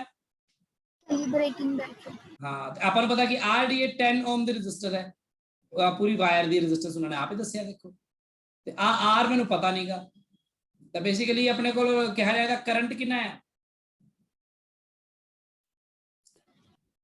ਕਿਵੇਂ ਕੀਤਾ ਹਿਮਾਨੀ? सर मैं लिखा सी कि K is equal to resistance per unit length into I, ਤੇ ਉਹਨੂੰ ਲਿਖਿਆ ਸੀ ਹਾਂਜੀ 10/100 resistance per unit length into I into current। ਬਿਲਕੁਲ ਠੀਕ ਹੈ। ਤੇ ਕਰੰਟ ਕਿੰਨਾ ਆਇਆ ਸਰ? ਮੇਰੇ ਕੋਲ ਕਰੰਟ ਆਇਆ ਸੀ 1/400 ਆ ਗਿਆ, ਦੋਨੋਂ ਇਕੁਏਟ ਕਰਕੇ। ਅੱਛਾ, ਤੂੰ ਸੋਲਵ ਕਰਨ ਲੱਗੀ ਸੀ, R ਤਾਂ ਗਿਵਨ ਨਹੀਂ ਸੀਗਾ, ਫਿਰ ਕਿਵੇਂ ਕੈਲਕੂਲੇਟ ਕਰ ਲਿਆ ਤੂੰ ਕਰੰਟ? ਸਰ ਮੈਂ ਨਾ ਜਿੱਥੇ ਤੁਸੀਂ ਲਿਖਿਆ ਨਾ 2/r+10 ਉੱਥੇ ਮੈਂ i ਲਿਖ ਲਿਆ, ਉਸ ਤੋਂ ਅੱਛਾ, ਬਾਅਦ ਉੱਪਰ ਵਾਲੀ ਤੇ ਨੀਚੇ ਵਾਲੀ ਨੂੰ ਇਕੁਏਟ ਕਰਤਾ तो आई ਕੱਢ ਲਿਆ, ਠੀਕ ਹੈ ਠੀਕ ਹੈ। ਯੈਸ ਸੋ ਆਪਾਂ ਮੈਂ ਸਿੱਧਾ ਹੀ ਕਰਤਾ, वो करंट वैल्यू लिखी ना, 2/r+10, समझ लगी कि मैं आया। ਹਾਂਜੀ ਹਾਂਜੀ ਸਰ ਯੈਸ आ दोनों ही वो ने क्योंकि बेसिकली मैं फाइंड तो आर ही करना है, तो बेसिकली आ कितना आ जाएगा, देखो ए आ जाएगा 10⁻², ते ये 40 भी है नीचे, 10⁻² divide by 40 is equal to A आ जाएगा, you can say 2 divide by 10 into r+10, ते ए आ जाएगा, तेनू कैंसिल ही कर दो, ये बन जाएगा 1/100, ये बनेगा 4 to the 8 by r+10, ये आएगा 800 - 10 आ जाएगा, r की वैल्यू 790 आ जाएगी। क्लियर है, सबने समझ लग गया कि नहीं? Palak yes sir. पता लगी गल कि नहीं? हाँ जी सर। Guransh, yes sir. Yogesh, yes sir. So basically कल मैं थोड़ा बस बेसिक चीजें कर रहा सीगा, ते रिदम पता लग गया, रिदम? Yes sir. ठीक है, कल मैं बेसिक चीज़ करें, आज मैं थोड़े क्वेश्चंस ट्राई किए कि सो दैट तुहानू अलग-अलग तरह की सिचुएशन नाल डील करना आ जाए, पोटेंशियल ग्रेडिएंट नाल डील करना आ जाए, बस इसलिए मैं ये क्वेश्चंस तुहानू करवा रहा सीगा, सो दैट तुसी इस टॉपिक नू एटलीस्ट चंगी तरह कर पाओ जिहड़ा हुण तुसी कर रहे सी। हुण एक काम करो भी गुरांश, हाँ जी सर। इस टाइम सिर्फ 24 बच्चे प्रेजेंट आ, बाकी 16-17 बच्चे एबसेंट आ, ये स्क्रीनशॉट लैके ना ये 24 बच्चों का मैंने हुणी स्क्रीनशॉट लैके मैंने भेज दो। हाँ जी सर। ठीक, okay, thank you. Thank you sir. ठीक है जी, करो हुण छुट्टियां विच काम अपना जिवें भी तुसीं करना चाहते हो, फिर आपां अगे कंटिन्यू करांगे।